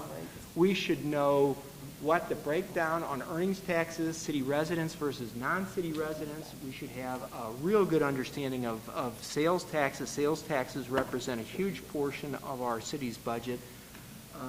There's just, we need to understand that stuff. That's how we make money. And then we need to figure out what our expenses are and our services. And then we should put it together with the school system, and we should have a joint, the analysis shouldn't stop with just us. And I've been in conversations. So I have kind of, everybody's cooperated, but it's just frustrating for me because I go ahead, I start working on this, and then, I don't have time, I got another job. So I go ahead and I call somebody, and I don't get a call back for 2 days. And then, I'm working on this stuff in the evening, and nobody's working in the evening. So I need to have a couple folks in the city, and we need to have like a working group on this. And we need to have 4 or 5 people, and I'm thinking somebody from the school board, somebody from the budget division, somebody from the comptroller's office, somebody from the collector's office, somebody from SLDC. And we need to get all of them together and meet weekly, and then we need to go ahead, and I'm thinking we might have, there's some folks out at UMSL that understand and work in this area, and perhaps they can come down here and help us lead this thing. But that's what I'm thinking. I don't want to go ahead and tie up all of your guys' time, but I would like to at least get some sense of the committee that if this is a worthwhile endeavor, because if I go through all this work and I bring it back here, and all of this should be tied together, I think with block grant. At some point, if we sit there and we say, this is how we get people, in better homes, this is how we get more jobs. If we have money from block grant, that's how we should, that it'll be our roadmap to how to figure out how to do that. I talked to Fred last night, and they've recently hired a consultant to do the consolidated plan, and I got a call to one of the members on that team to see if they could perhaps be part of this working group. But the idea is we build this model, and if we need to, Otis, I'll be glad, I could use a little brush up myself on what happens to the TIF money, because right now, we're taking money off the top of the TIF to pay for, the comptroller gets some and you guys get some, is that right? And the same thing with tax abatement? Yes, there's a fee that is charged with the processing of a TIF, and that goes to pay for some of those consultants that we've. How much what is that fee? 0.3%. So if we do for each thing, for the comptroller, 0.3 for SLDC. 50 million a year. We average over the last 10 years, we've averaged about $50 million in value on TIF. Okay, so 1% of that would be 500,000. About 500,000. But let me. There are other initiatives that the board has already passed where we are planning to use those fees to try. I'm sorry, just let me get my math right first. So 50 million is the typical, and you're taking off how much of 1% is 500,000? You're taking off how much? We're currently taking off initially. Dale, remind me. 2% annual. It's 2% annually that we get from the TIFs, but we take an initial, I think it's 0.3 going in. 0.3%. Actually, if you add both the Comptroller and us together, there will be 0.6. Okay, so we're taking off, so we're taking off 60%, $300,000 a year roughly in fees. Is that right? Correct. And then you're taking, how much did you say, Gail? You take 20 bips per year on outstanding balance then? Yes, right. So right now we're out. That's for the Comptroller and for us, so it's 4 altogether. 40 bips? Yeah. Of outstanding balance? Yeah.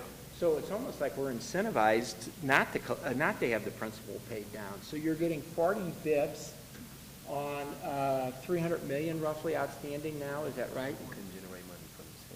Yes. Okay, so that's 1% of 300 million is 3 million. So we're talking about $1.2 million a year on the outstanding balance. So we're at about 1.5 million a year. Does that sound right? Yes, but if you add both entities together, it's Comptroller and the SLDC, yes. Okay, so we're at about 1.5 million, and now you're saying that in addition to your fees, currently to cover some of these expenses, we're going to be spending additional money to go ahead and begin doing some of the...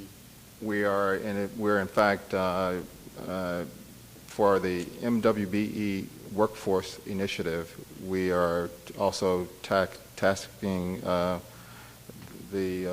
with a fee for TIFs as well, for TIFs and for city issued bonds. And for projects that have TIF and city issued bonds, we will be... That going to be?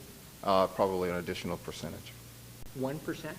That is to pay for the certification and compliance portion of that, and also for the workforce monitoring. At this point, and Michael Holmes can speak to this better than me, but because of their source of funding, they cannot use the federal funds to be able to do some of the tasks that's required to do the workforce monitoring. So what we're doing is creating a fund to be able to do that. And so we're establishing a fee structure for TIFs to do that. And so so you're thinking it's going to be 1% of the issue amount or 1% of an annual service fee?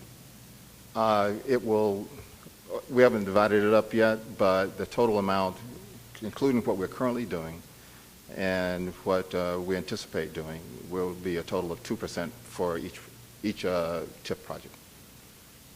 Well, currently, I'm sorry, I'm getting confused. Currently, we're taking 60 bips. 60 plus 40, so you're basically getting... Bips origination and right. 40 bips service fee, is that right? Right. So it's 60 and 40. And then what do you think it's going to be afterwards? We're probably going to be at 2%. 2 origination? That's what I was saying. We have not ironed out exactly what that origination, the combination between annual versus the origination, but that is where we're looking at, yes.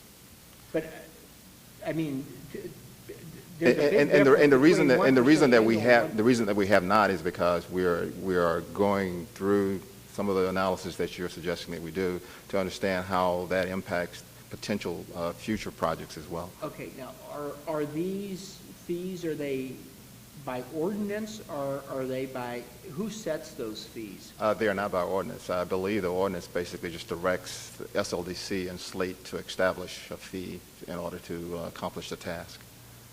Okay, so yeah, so what happens though, as if TIFs come to you, each TIF has, and they're basically boilerplate language. Currently, that boilerplate says 3/10 and 2/10. And so the future, whatever we finally agree on, each TIF will in fact have that same kind of language as it comes through for your approval. Okay, so we have, and so you don't know what when you say 2%, I mean, there's a big difference between a 2% origination fee and a 2% service fee. I mean, that's... Well, it's a 2/10 of, well, it will not be a service fee. Okay, So we will not be hitting people up for 2%. 2% or 0.2%? Well, there's a 2/10 one, but what I'm trying to do is give you the total impact of what will be the total of 2% total. So what we're talking about is increasing by another percentage, if you will, of an origination fee to everybody. That's really what we're looking at. So you're talking, so going forward, you're thinking about a 1.6% origination fee and a 40 basis point. That is about what we're looking at. Service fee. Yes. And if the Board of Aldermen, for example, decided that we wanted to go ahead and, if somebody can't figure out how to get the analytics for us, if we wanted to go ahead and change the legislation so that we created our own fund of, say, 20 or 30 basis points, which would then go to hire a financial analyst for us. Well, can I say something? I mean, you pay me to give you the analytics, and so I say I don't have the body currently, but I will. So going forward, we will have that information for you and provide it to you. Okay, so I don't think it's, as you say, you have a day job. Do you think it's reasonable that in this 6 is my day months, job. that if we had a hearing like we had today? If you give me 6 months when you come and I come back here, if I have not satisfied your desire, then yes. No, I'm just asking. I mean, I want to be reasonable with people. I mean, I've known you for a long time, Otis, and I don't want you to think that, I'm trying to beat up on you on anything. This stuff is bothering me for a while, and I've deliberately stayed off of this committee because I can't be involved in something that bothers me like that and not have more control about it. But now I'm chairman of the committee, and I got it for a year, and I don't want to be unreasonable with you, but I'd like to think that in 6 months from now, correct, that we could, that when a bill like this came before us today, I don't think I was on that, was I? But like, say that a bill came about this downtown festival stuff. See, I just don't trust anybody else's numbers unless they're my guy and I pay them. Mm-hmm. And I actually like the reason I'm doing this myself is because it helps me understand, when I build a model, it helps me understand how it works, because models aren't perfect. There's always going to be gut instinct in some of the stuff. Mm-hmm. But if you really understand how the model works, then you know where to apply the gut instinct to. And, if we had somebody who had their model on a laptop in a, Excel spreadsheet, and we had a projector, we ought to be able to say, if that bill came down here about the downtown festivals, what would happen if, they only get 20,000 people instead of 40,000? And we ought to be able to play what-if games. What happens if, what happens if they don't get those rent schedules on the apartment project? And we just really need to know a lot more. And I'm not saying we as aldermen, but I mean we collectively as the city. We as aldermen, we got other things to do, and we'll never, I'm kind of a odd duck. I like this stuff, but a lot of us have other things to do. But we really need to have the skill set in-house. Mm-hmm. And I mean, when we do a TIF and it's retail TIF, when you do a TIF and you're picking up the eats, some of that stuff is cannibalizing from other stores. I mean, and I just did that. I did one, which I was a little uncomfortable about, which was the Whole Foods project. Whole Foods is going to hurt Straub's. Now, I think they're going to help us in other ways that make it worthwhile, but they're cannibalizing some of the sales. They're going to cannibalize some of the sales from Straub's, and it's going to hurt Straub's, and then Straub's is going to come down here, and they're going to want some sort of incentive when they go back to fix up, and then we start ending up in the spiral. But, we need to really get this stuff, and it should be some consultant that we're paying $200 for to talk to on the phone. I mean, it needs to be our guy that shows up here with a laptop and a projector or can meet before the committee meeting if Alderman Kennedy has a question and kind of go, what if? You know, I really feel strongly about that. I'm sorry, it's been a monologue here. Does anybody else have any comments? Alderman Kennedy, do you have any comments or thoughts about what I've said so far today? I don't mean to put you on the spot. I'm just trying to get somebody to interact with me a little bit, so I'm not talking too much.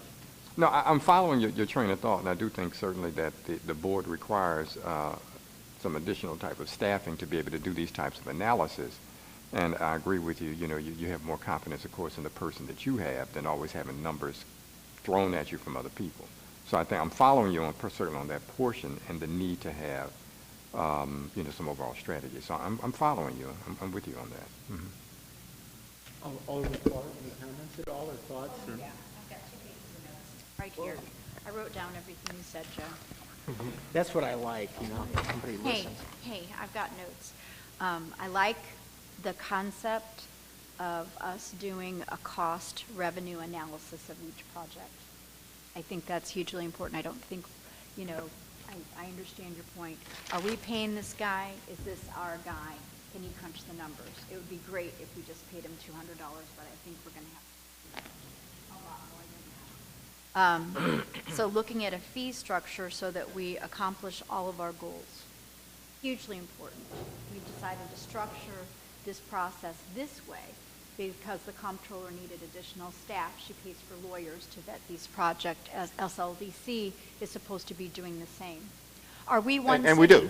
Do we want to accomplish the same goal, right? Yes, we do. That's the other part of it. So can we accomplish our goal so that we're getting the information that we need?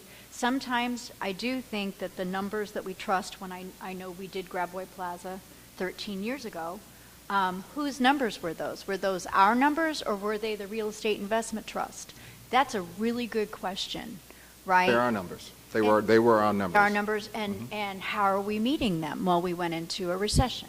So I think this is a really good conversation because we are responsible for making financially sound decisions that if we're making these decisions, are we outcomes oriented?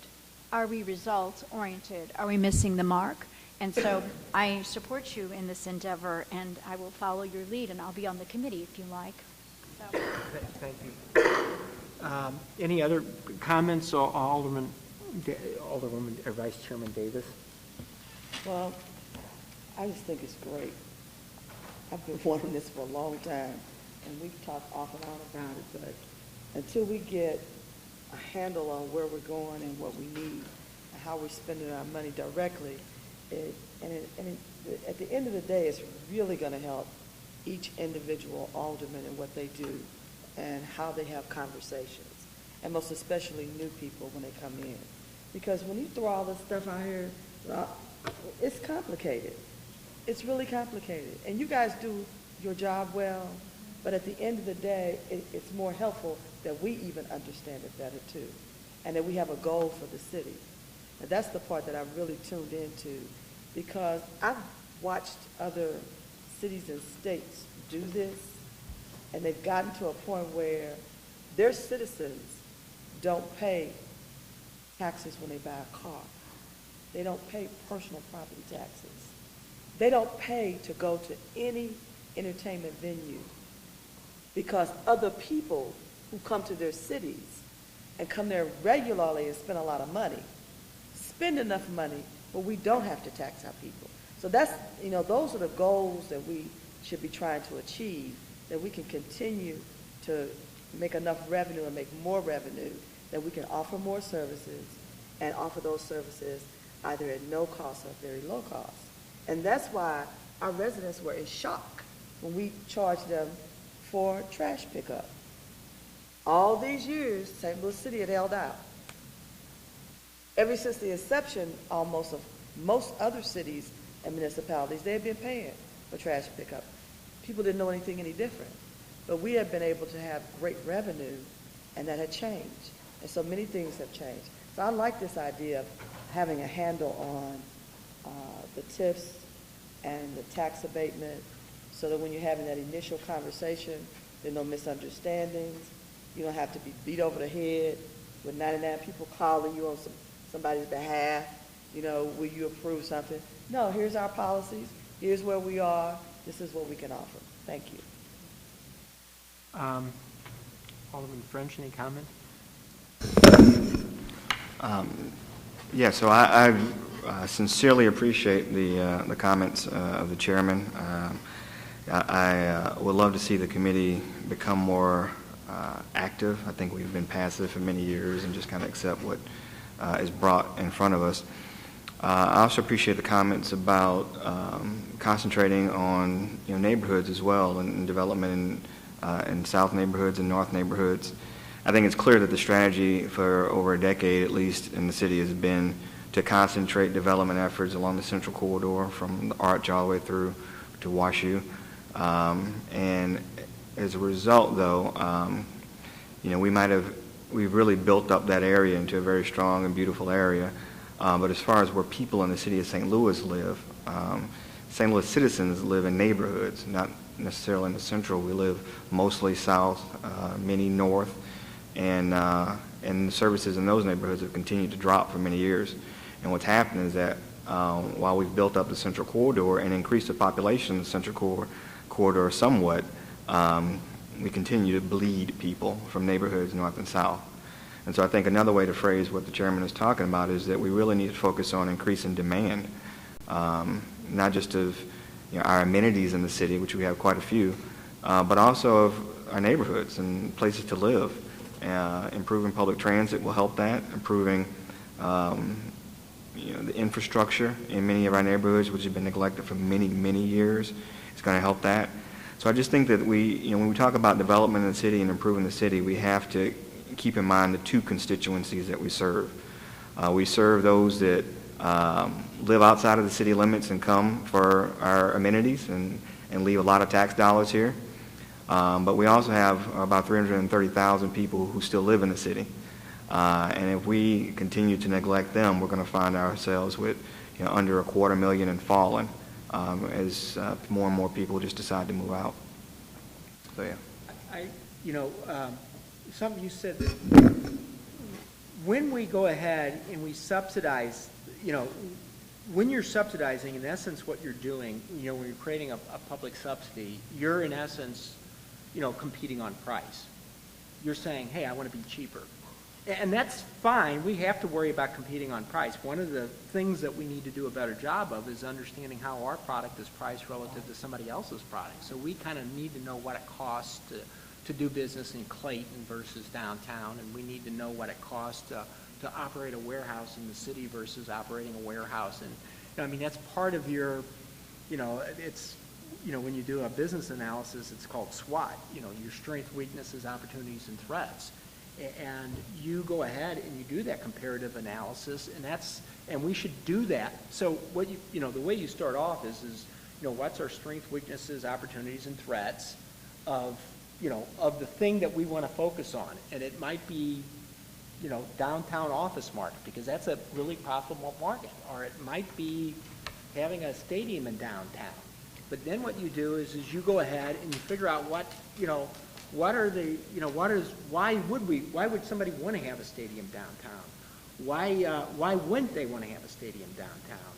What is our cost relative to having it down there versus somewhere else? What would be the threats to losing the stadium from downtown? And you go through that analysis, and at some point, costs are part of that. But the idea is you price your stuff, and we don't have to be the cheapest. Downtown doesn't have to be the cheapest place to have the stadium, because downtown is a really good place to have the stadium. Because of all the other stuff down there. But we until we know what our costs are. So what I was saying is you subsidize something, you're competing just on price. Sometimes what we're doing is we're creating supply, but we're not doing things that create demand. When you align your economic strategy right, all kinds of things will start happening naturally for you. And I'm sorry, I'm getting on my monologue again, and the alderwoman from alderwoman from the You got it right. But I think did the alderman from he left? Yeah. No, okay. I guess he's out of here. You're making much of the speech. Unfortunately, have not been able to just stay out of the things that you said bothered you. So I have been a no vote on many of the TIFs down here, even my own that they tried to give me because they changed the game. Got involved with TIFs because my husband used to work for the school board, and he used to lobby before I even came down here in the 80s against the TIFs because they hurt the school board so much. And so he was their lobbyist. And that's when I first started learning about TIFs, tax increment financing, back then.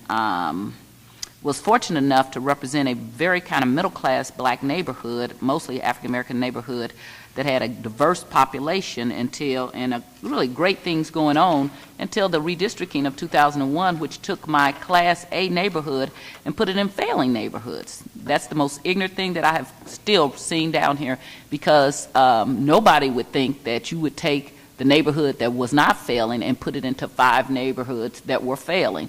That causes things to fail. And I would like each of you all who voted for that to come and see what happened to my neighborhood and how racist that was. So, and I say that because I had my neighborhood up and going, and we had a lot of problems around it. But we had them agreeing that we needed businesses, and so they said, we will forego trying to do X, Y, Z so that we can bring businesses in here, and they weren't leaving. I have always believed that you have to build neighborhoods and not just downtown. And I think part of the problem that we have with the city of St. Louis, the bleeding, and this last redistricting, and the last census we had, the most people who left were black middle class.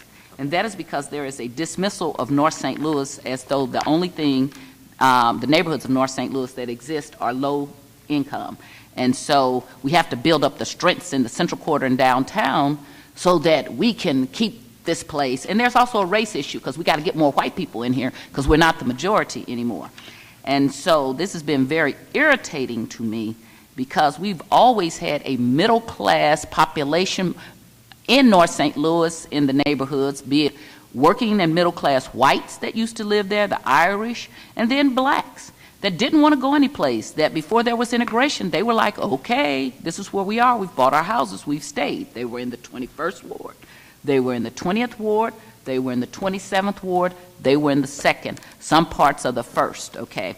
And those were the stable wards. So we've had administration after administration who took the position that, oh, we got to save the Central Quarter and downtown at the expense of having enough sense to say, why don't we shore up what's strong? Because I agree, shore up the strong Central and downtown, but also shore up what's strong in North St. Louis and what's strong in South St. Louis. Don't think and don't decide we're going to throw a community away. For years, ever since I first heard about, what is it called, the Team 4 plan, people have denied it. A plan does not have to be actually formally adopted for it to go on. That's what has happened here. So now after years of, I'm glad that you're putting this all together. I kind of have this with tax abatement collected over the years and have the articles that they did about tax abatement in the Post-Dispatch when I first got here in the 90s to show how all the tax abatement went one place, got the maps and things. I want to thank Phil for doing that back in the 90s. And so the whole point was when you got to a certain strength that you stop putting them in those places and start using them someplace else. That just has never happened. The more we do, the more we see how we can just make it richer and richer. And so you are disinvesting a neighborhood. You have, and when I say you, the people who have done this have destabilized much of North St. Louis that didn't have to happen. And so much so that we're just a blimp on a map that when we talk about disasters, I watched a few weeks ago, the weather person talk about Tower Grove, The Hill, Compton, and then he said, oh, and just North St. Louis, because of course we don't have neighborhoods in North St. Louis. And this is how development has been done. This is how redistricting has been done. This is how racism works. And then now we're coming and we're looking at that. This is all great. But I don't want anybody to come for the perspective, whoever's going to be on this committee, well, this is where we're at and this is where the important things are. Because if your perspective is going to be we get middle-class people here, and we don't have any middle-class and working middle-class people in North St. Louis, and we don't need to build on the strengths there. You already have a flawed perspective that will continue to be flawed, and that's what we've had all along, okay? And so when I hear this, and I've spoke out against TIFs for a lot of times. I think a lot of them were wasteful. This whole thing about now we're coming back to redo this hotel. We do waste after waste for downtown, but whatever we go, oops, that's a mistake. We don't get those same opportunities in North St. Louis. If something is a mistake, that's why I was just so adamant about the 20th Ward getting things. We had to work 12 years to get a Walgreens at a time when Walgreens was going up in every corner of the rest of the city, okay? Walgreens does great at Natural Bridge and Kings Highway, but if I was not tenacious, it would not be there. I had to invite Craig Snooks over to Natural Bridge and Union and have a meeting, and he didn't come. Sandy came and Gordon Lyons, and asked him why they didn't have any Snooks in North St. Louis.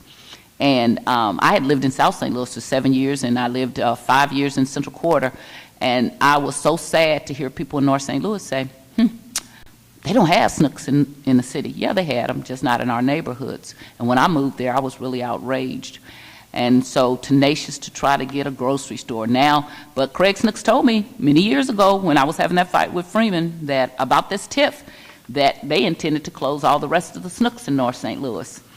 And it's so appropriate that he just announced the 6th store, or the 7th. I can't keep up which one. So we have one Snooks in North St. Louis. That's the Union and Natural Bridge that we built. It doesn't have to be that way. It's that way because people don't believe in North St. Louis. The administration doesn't care. Oftentimes, they don't have enough information.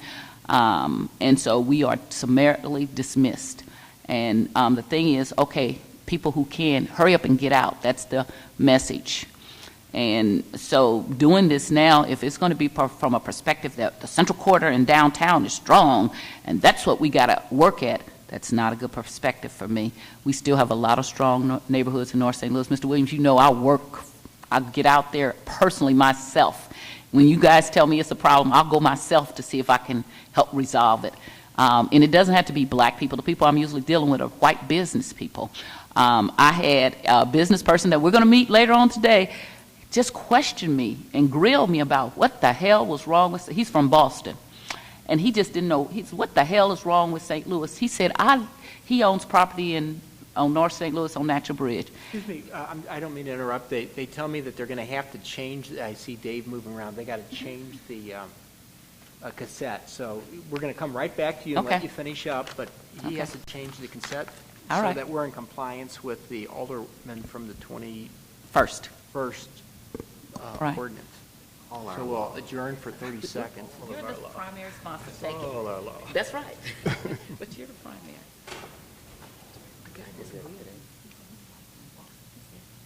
Are you good? We're good. Go ahead, Alderman. So, and Mr. Williams was there, so he wanted to know what was wrong with us. He said, I got this land on Natural Bridge. I'm 15 minutes from the airport. I'm 15 minutes from downtown. I'm from Boston. This land ought to be worth a lot more money. He's like, I said, you're making my speech. That's what I've been saying I'm laughing. Why doesn't North St. Louis have a sit-down restaurant? This is a white businessman from Boston that wants to put a lot of money up in the quarter up there. And I said, we talked about it. It's because we have the same people doing the same ignorant things with the same basis. I'm glad I come from outside. And I'm married to an insider, so it gives me the best of both worlds. Sterling has been in St. Louis all his life, and his family is deep-seated in St. Louis. But I came from Illinois, so I just never understand this north-south central dismissive of a whole community. So I've never accepted it. I never accepted we couldn't get a Walgreens, never accepted we couldn't get a grocery store, a new school. Whatever I thought we could get, I've worked as hard as I could. But not Domino's Pizza, but Domino's and Emo's Pizza was not in North St. Louis until they went up into Union and Natural Bridge. Then they finally went down to the 21st Ward. It's so hard to get people to understand that there is business to be done all over the city, and that if you do not treat all parts of the city as that is a total part of the city that it will bleed. Alderman Bill and I laugh about, because I used to tease them about how much block grant money went where and didn't go to North St. Louis. So, and a lot of that went to what I thought was irresponsible use in South St. Louis. They're paying the price now. So when I go down to parts of South St. Louis, what they call the 20th Ward, I couldn't represent it now. I'm just telling you. When I get down there, I'm like, you took my number that was the highest voting everything, and you go down there now. I don't say Alderman Smith does it.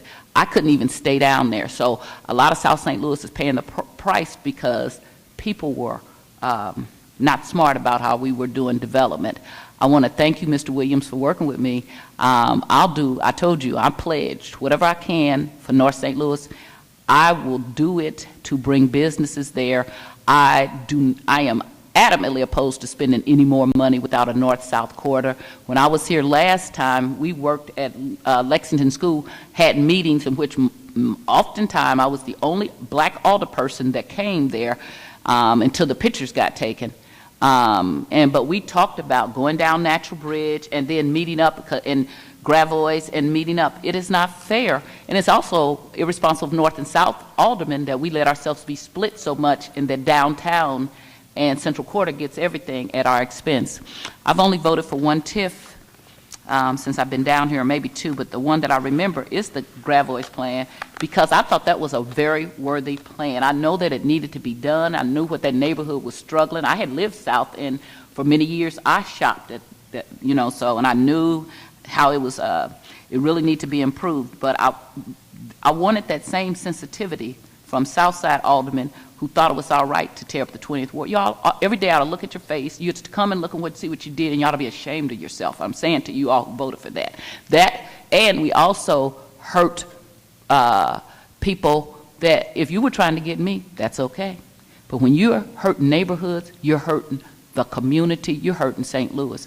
So when we do this, and I'm glad, because I always think you should question things, and I want to say, Mr. Chairman, I told you this, I think you are a much better chairman than the prior ones, and I'm going on record saying I don't that. want to go into all that. I mean, this is I about think you, our- well, okay, you don't have to, but this is my thoughts. I think that you ask questions that are good, and so I'm not blowing smoke or anything. I think that the things that you're doing are good. I just don't want you to come from a perspective that we got this strength in the Central Quarter and downtown, and there are not strengths all over. And that's what I want to look for, how we can now use development to not just do low mod income, but also to help the people who have decided to stay in neighborhoods that they could get up, and I got a lot of people can move tomorrow that they don't want to. They want to see development just like that they have in the Central Quarter. They want to be able to get on the Metrolink, the bi-state. They want to be able to have restaurants.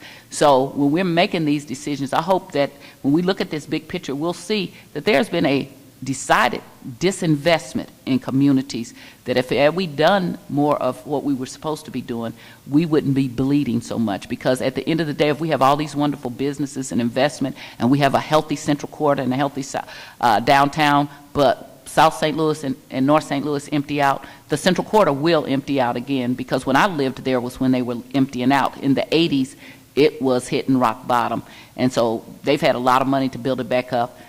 It wouldn't take nearly as much money had they been investing in the 21st, the old 20th, and the 27th and the 2nd, and some of the other wards. If they had been investing more north of Del Mar, we didn't need that much money. We just needed a little bit. And so I'm hoping that that's something that will happen when we take a look at and we're brutally honest about where development needs to go.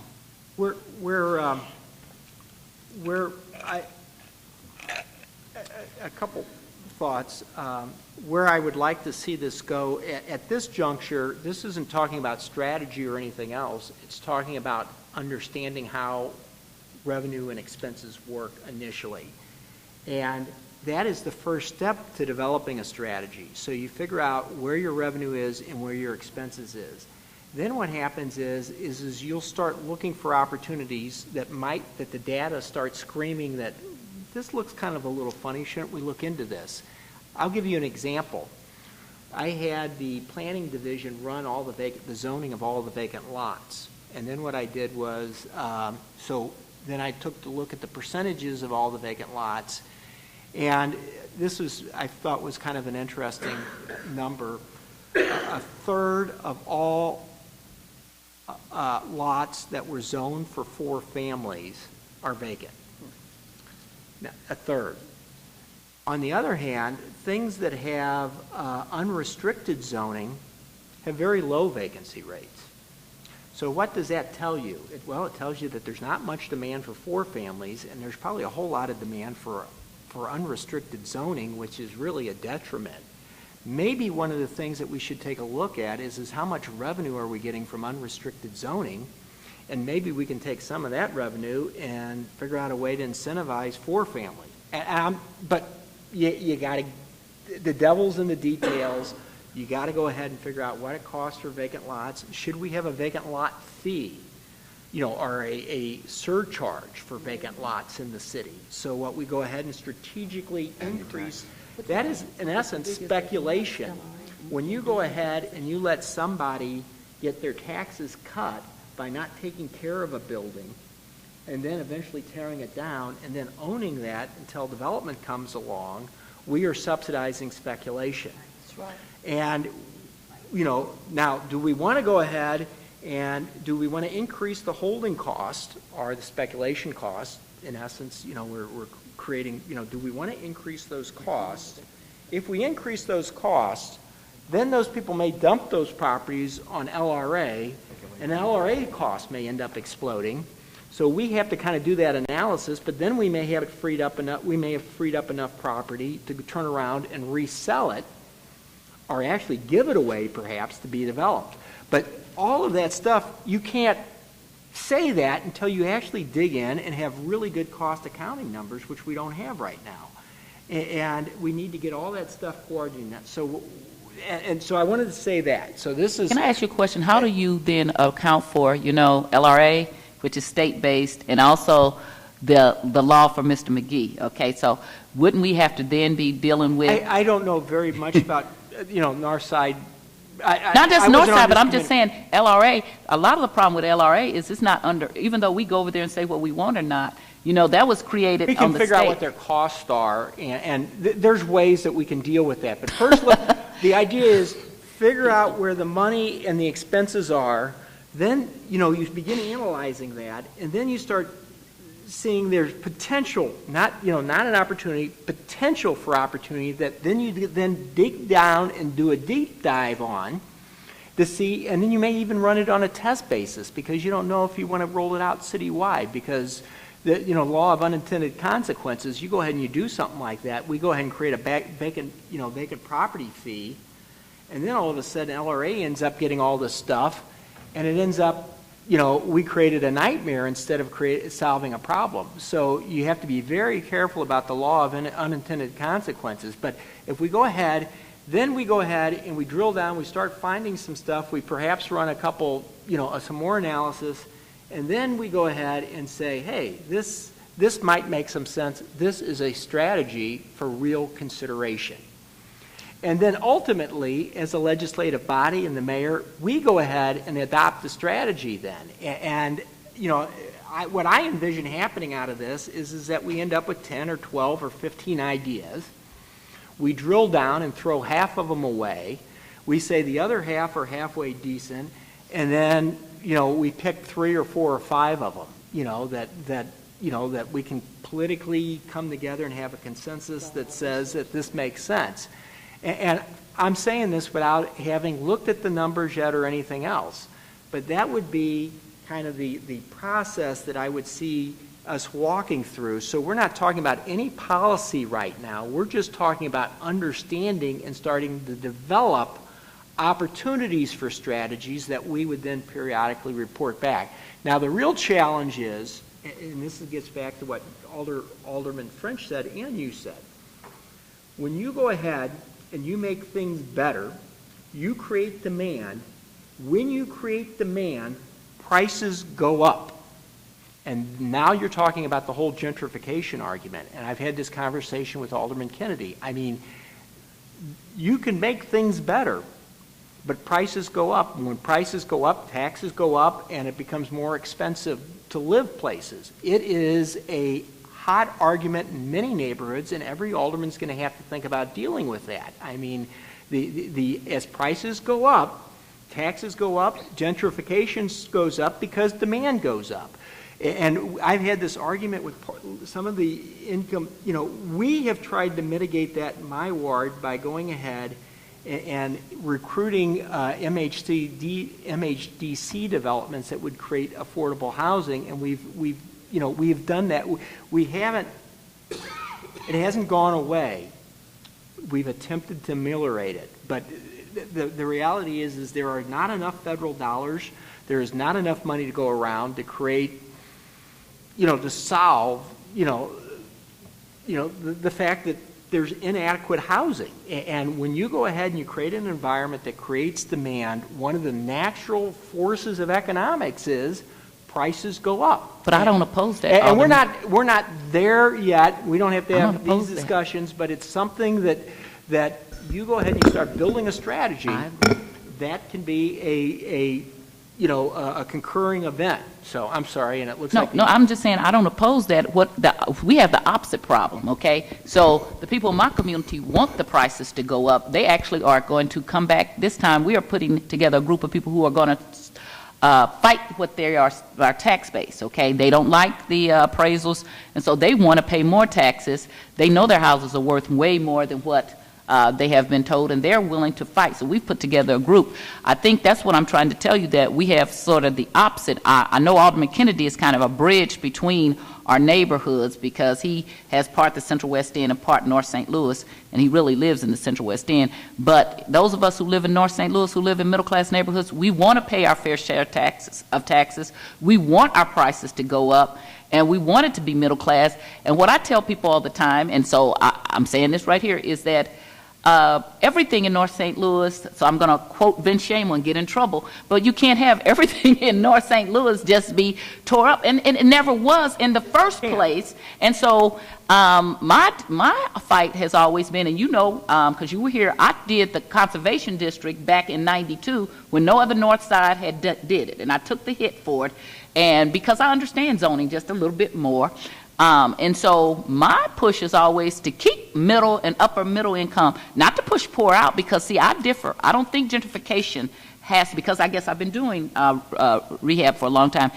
Gentrifying doesn't mean that you have to push poor out. But there are rules that you have to follow. So in the apartment buildings that I own, I keep them half Section 8 and half market rate. But I dare you to be able to know who's the difference, because I don't allow that to happen at my places, okay? You have a standard, and that standard goes for those who are using public subsidies and those who are market rate, and that's about a management decision. So I don't think that gentrification has to do that. Yes, the demand will go up, and I will go a little further in that I used to argue with Bertha Gilkey and some others that public housing is meant to be a temporary source for people, and it's supposed to be public housing.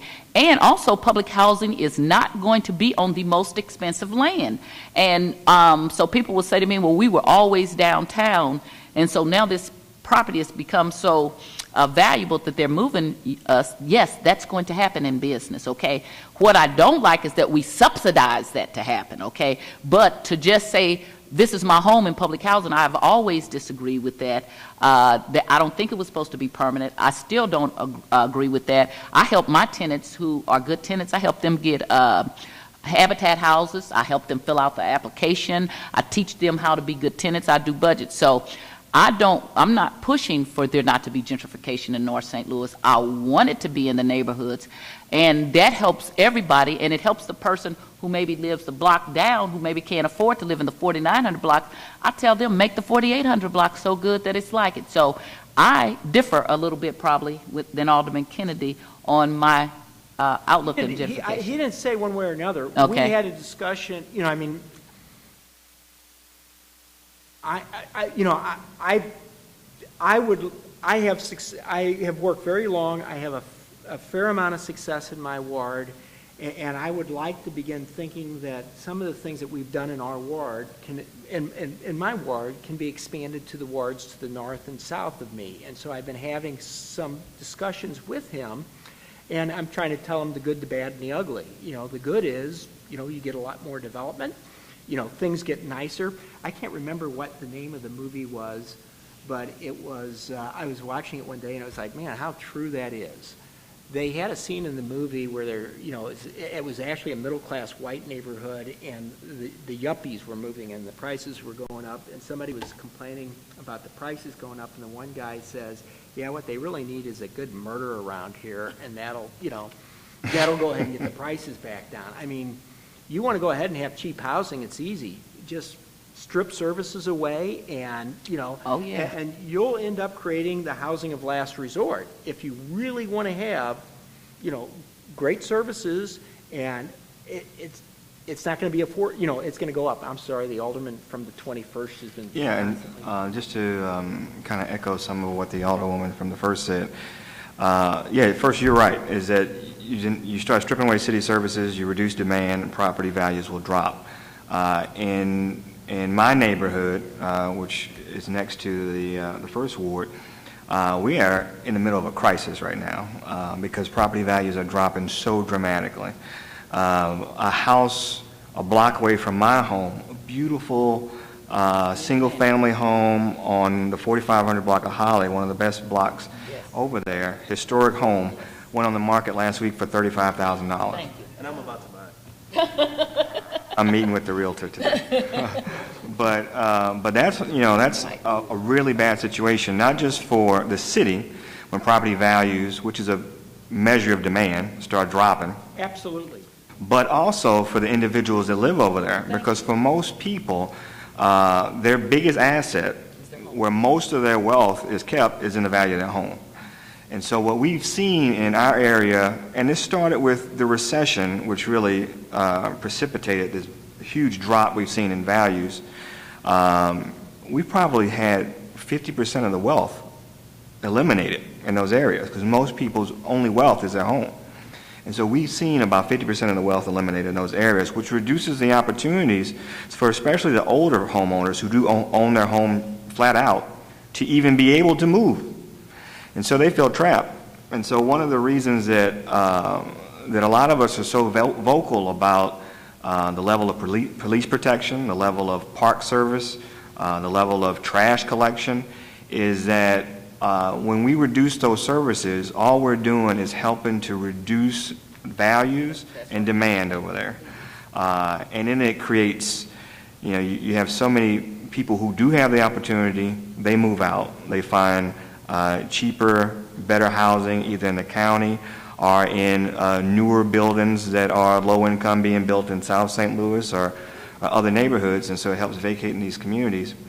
But then the folks that can't move, who own their home, who have so much invested in it, although they're upside down now, they just feel trapped, and it's this frustration, and I share it because I own several properties over there that have all decreased in value tremendously in the last 5 years. The other thing, too, is that one of the things we can do, and we do have more control over, is the land and properties owned by the LRA and owned by the city. It's one thing to have to deal with private property owners, which can be a hassle. But some neighborhoods, specifically, I'll give you an example. The College Hill neighborhood, over the last census, half its population left. The city of St. Louis, through the LRA, is now the largest property owner in College Hill. And so the level of service that we provide to the people who live in those neighborhoods and the properties that we collectively own will decide if that neighborhood over the next census completely leaves, or if we can help stabilize it and turn it around. But if we do want to do something that is transformative, if the idea is to land bank, well, heck, we own all the land over there now in College Hill. And so, specifically Otis, you guys, I don't feel like we get ideas from you all about our areas. I think it is up to us to come up with ideas, and we struggle to get your attention sometime to help put the resources on those ideas to help develop them. And so I think one of the things that we talked about on your very first day as chairman here was that I think it would be great if we started doing basically automatic development school almost. And maybe we do this yearly, because what happens is that aldermen get elected, and there's never really an opportunity to sit folks down and teach them development tools. And so I appreciate you wanting to share, some of the lessons from your success in the 17th Ward. I would definitely come and listen to anything you have to say about what you think we could do over our neighborhood. But I think it should be something that's actually structurally done for everybody annually. We expect people who are elected. I think we've just elected a new member of our body. We expect them to know what a TIF is. We expect them to know what a CID is. We expect them to know what tax abatement is. And that just doesn't happen. And so I think we have an information imbalance too. So I think there's the folks that experience a lot of development, have a lot of development deals, have a lot of experience and know how to do it. And then those neighborhoods that don't get a lot of development are pretty inexperienced when it comes to TIF. And then if SLDC is telling us that it's on us to come up with a development deal, well, we can't expect Sam Moore to come up with, a plan to revitalize the Ville neighborhood. And if I can respond, I will never, and SLDC, nobody, if you ever hear somebody in SLDC says that it's on you to come up with a deal. Well, it's never said verbally, but that's kind of the posture. The posture is that you guys are never, I've been here 5 years, you've never come to me and said, hey, we got this great idea for Natural Bridge.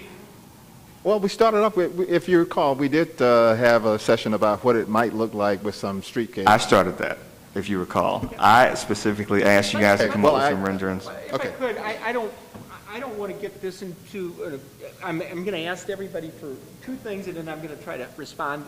I don't want to get this into finger pointing or anything. I want to kind of make this constructive. What I'm going to ask for is the committee's endorsement of frankly, me assembling a group of city and education and other people and creating a working group that will meet once a week or something like that. And then what we would do is have a 5-minute report at the end of each of our regularly scheduled meetings at the end. So we can kind of give you a little progress report. This will not be, I don't know where this is going to take us. It may end up just being an exercise in futility, but I'll commit to giving a 5-minute report back. But I want to go ahead and say, when I want to have Dave call the Comptroller's office, and I want to say, hey, Joe Rohde has it's not just Joe Rohde, it's he and his committee are very interested in this, and we want to have you all staff this effort. And I want to look to Otis and say, Otis, we want to have somebody from SLDC. I want to go ahead and send a note over to the CFO of the school system, Leon, and ask him to be part of the working group. And then I want to assemble them all. And then, because I'm going ahead and I'm trying to collect this information, and I do it in the evening, and nobody's around to answer my damn phone call, and I'm building my mind. It's just, it's just going nowhere slowly. And so I'm going to ask for that. And then I'm going to, the other thing I was going to say about why this is important to have a plan. I've studied most of my, academic life after high school, and most of my 30 years or so after I got my MBA, I have thought about value. That's what people in the investment business do. That's what I do when I'm not down here. What is value? How do you measure it? How do you judge it? How do you create it? And I think about all the different applications that I've used from the things that I've learned, and I'll give you an idea. Credit enhancement is how you instill confidence in bond buyers to buy a bond. And if they know that there's somebody really big behind it, they're more likely to buy it because they think it's going to get paid back. Let me tell you a personal experience I had. I had this idea. I wanted a Metrolink stop, but the city didn't have a revolving fund. And so I went out and I started looking around. And we had been tinkering around with this idea of Technopolis for a couple of years. I didn't know where to raise money from like that, so I knocked on the woman's door over at the CET. Her name was Marcia Mellitz. Marcia Mellitz. Marcia had raised big dollars before. I'm used to $250 campaign contributions. I'm not used, and I'm sitting there thinking, gosh, could we get a couple $1 million to buy some land? And she goes, Joe, we ought to ask for more than that. And she told me about trying to get a hold of the Danforth Foundation. So we did a little dance. Everybody's used to them asking for money. So you show up, and, you know, come back on the third Thursday of a full moon and so we got danced around for about a year or two. Then we got lucky, and she went on this trip up to Boston, and Bill Danforth was on the trip with her. But we had already completed the Smith study report that kind of validated the idea of a Metrolink stop, but we wanted to be Disneyland. We didn't want to build Disney. We didn't want to build Disney until we owned all the land around Disney, because if you build Disney, all the land values go up. So we didn't want to go ahead and put the Metrolink stop in until we bought the land, but we didn't have the money to buy the land. So Bill Danforth comes back, and she tells me, hey, Bill's kind of interested in what's going on up at MIT and Harvard. Why don't you go out and see him? So I went out and I brought my pitch book with me because I had a plan. You have a plan and it instills confidence. You know, you're going someplace, okay? So I show up with my plan and I pitch it. I get a call back the following week from John Dubinsky, who was in that meeting with us, and he says, we're kind of interested in that. We want to do it. And that was where Cortex started. 60 days later, he raised $30 million, which was the acquisition fund for Cortex. Not only did the plan important, but Warshoe and BJC are like credit enhancement. You know, when they do something, it's going to work. So having a plan and being able to clearly communicate that to people, it creates value. Because value's up here. It's what people are willing to pay, and they're willing to pay in what they believe. And if they believe your neighborhood's getting better, values will go up. If they believe it's getting worse, values will go down. And having a plan is the way to get believed. It's the first step of getting believed. And it's you know, it works. That's why businesses spend huge amounts of money creating a vision, a mission statement, and then they go through step by step, and the more detailed they can get, the more, you know, the better the plan is. And what we're talking about is kind of get through the fluff, and we'll develop we'll have a couple different strategies, and then we'll get to the point where we can articulate them. And if the plan is sitting and it's collecting dust, it's not doing its job. The plan has to be able to be articulated. If everybody knows where you're going to go, everybody will start making better decisions because they don't need to ask you about where you're going because they know the plan. And everybody in SLDC, all of us, should have an idea of where we're going and what our plan is. And you know, we got 3 or 4 or 5 strategies to get more employment for our residents and to get other people to pay for our services. And this is our strategy. We make really good money off of this thing, and this thing. And, you know, that's what we're going to do. And so I'd like to go ahead and say that I have the committee support to do this. I'll go back and we'll have a 5-minute report or so at the end of, at the end of our meetings. Anybody who wants to, I mean, this isn't real secretive or anything. I'm just going to try to schedule it around my schedule, which is probably going to be Friday morning for an hour or so. We're going to get hopefully a group of creative people in a room together, and we'll send them all back with different things to do, and hopefully start building a model and getting some answers, and then hopefully, maybe a month or 2 from now, we might be able to sit down in here and begin showing you stuff on spreadsheets and doing what-if scenarios, and really starting to build the basis of what we can develop a financial strategy on for a city. Mr. Now, Chairman, yeah. Can I interrupt you for a second? One of the things that, as you were talking, I think that if we're going to look at the financial part of it, when you talk about a plan, you also have to look at the infrastructure, and you have to look at the ability to provide marketing plans for some type of entity. So one of the things that if this group of people who are going to be working together, if they could also do a parallel that looks at the neighborhoods and say, well, these 2 neighborhoods that sit next to each other, we have this amount of contiguous land. Let's decide what we can develop there, whether it's mini industrial, whether it's a retail, because we don't have anywhere to go for retail in North or South St. Louis for real. We got to get in our cars and do this. And we need that in the city of St. Louis. We don't have Macy's downtown anymore. We need to designate a shopping area. We need to designate some areas for small industrial. I got a guy who needs 100,000 square feet. I don't have it in my ward, contiguous land. So I'm telling him, you need to go look here and here. So we need to get those things in order too. And I know it's hard because we have a very small planning department. But I think if you just talk among ourselves, we could figure out some of that stuff too. And you got some good tools for us to use. I remember when you came in here and you passed that thing, was it called a cup or something? Community unit plan? Yeah, oh my gosh, that was good. And then you eliminate a lot of stuff too in the planning process. So you say, I don't want no more liquor stores, I don't want no more pawn shops, I don't want no more this, and put that zoning tool. It's all part of the vision. Put that tool in place and just go with it. We went ahead and we did, the farm-based plan was what we've done lately, and we're working on another one. I like that. Part of that is the whole visioning, the idea of having a plan. This is what's going to be there. One of the greatest, people don't like uncertainty. Can I ask you a question? Sure. What's the difference between a PUD and a cup? Did you say you had a what? A cup. What's the difference between plan unit development? Some of these things are subtle, and I'm not even sure I can fully explain. Right. But there's community unit plan. And then, right.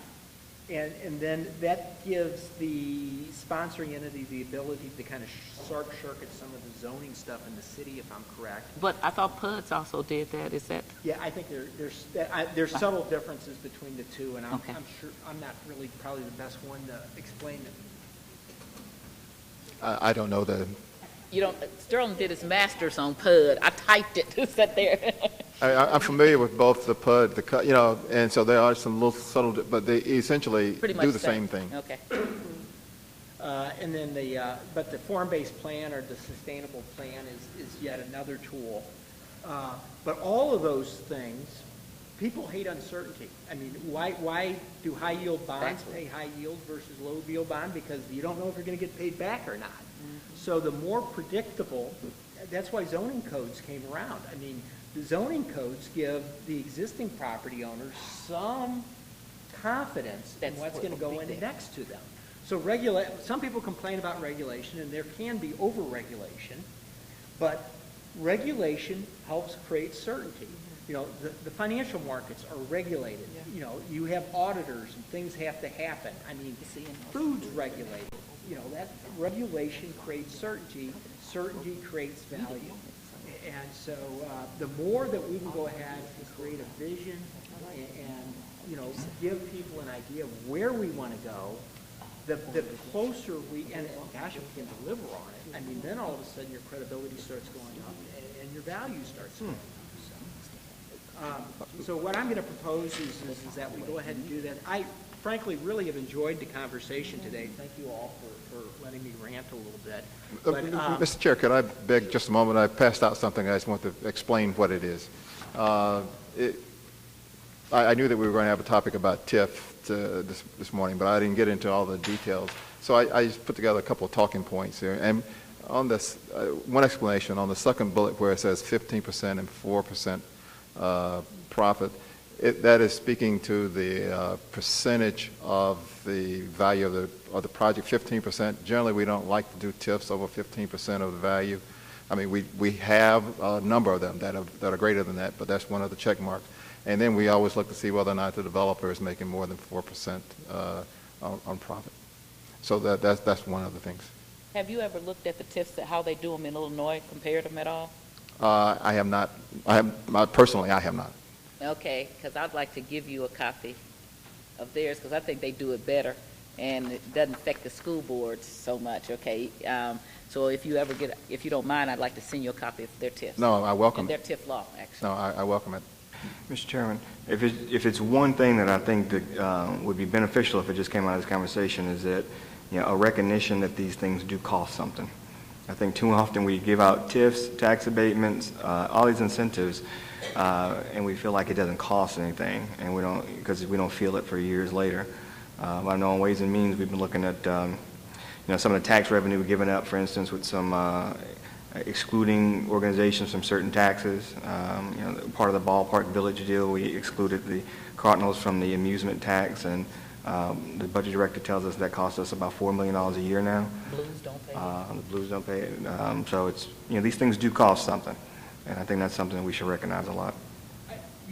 This isn't going to get us all to the point where we agree with each other, and I'm not, going to suggest that at all. But what it will do is hopefully it'll get us to the point where we can more respectfully disagree with each other, which means that, because all of these things, anything that comes down here at some point, the math is going to be fine, but at some point there's going to be, some gut, but it's a lot easier. There'll be less disagreement if we at least agree on what the plan is, so that, we may disagree on how much we should subsidize a particular industry if that's the industry that we're trying to attract. So we still may have that disagreement, but the thing is as long as we recognize that, this is, that's part of our core plan, I think that will kind of, help us.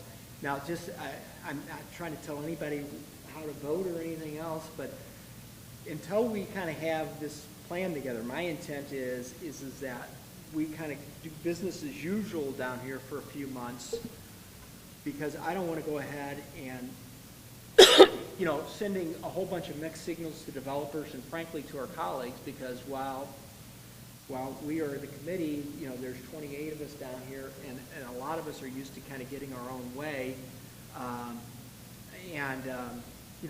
until we can tell a compelling story, that's, until we have something, I think it's kind of crazy for us to go ahead and start doing something radically different.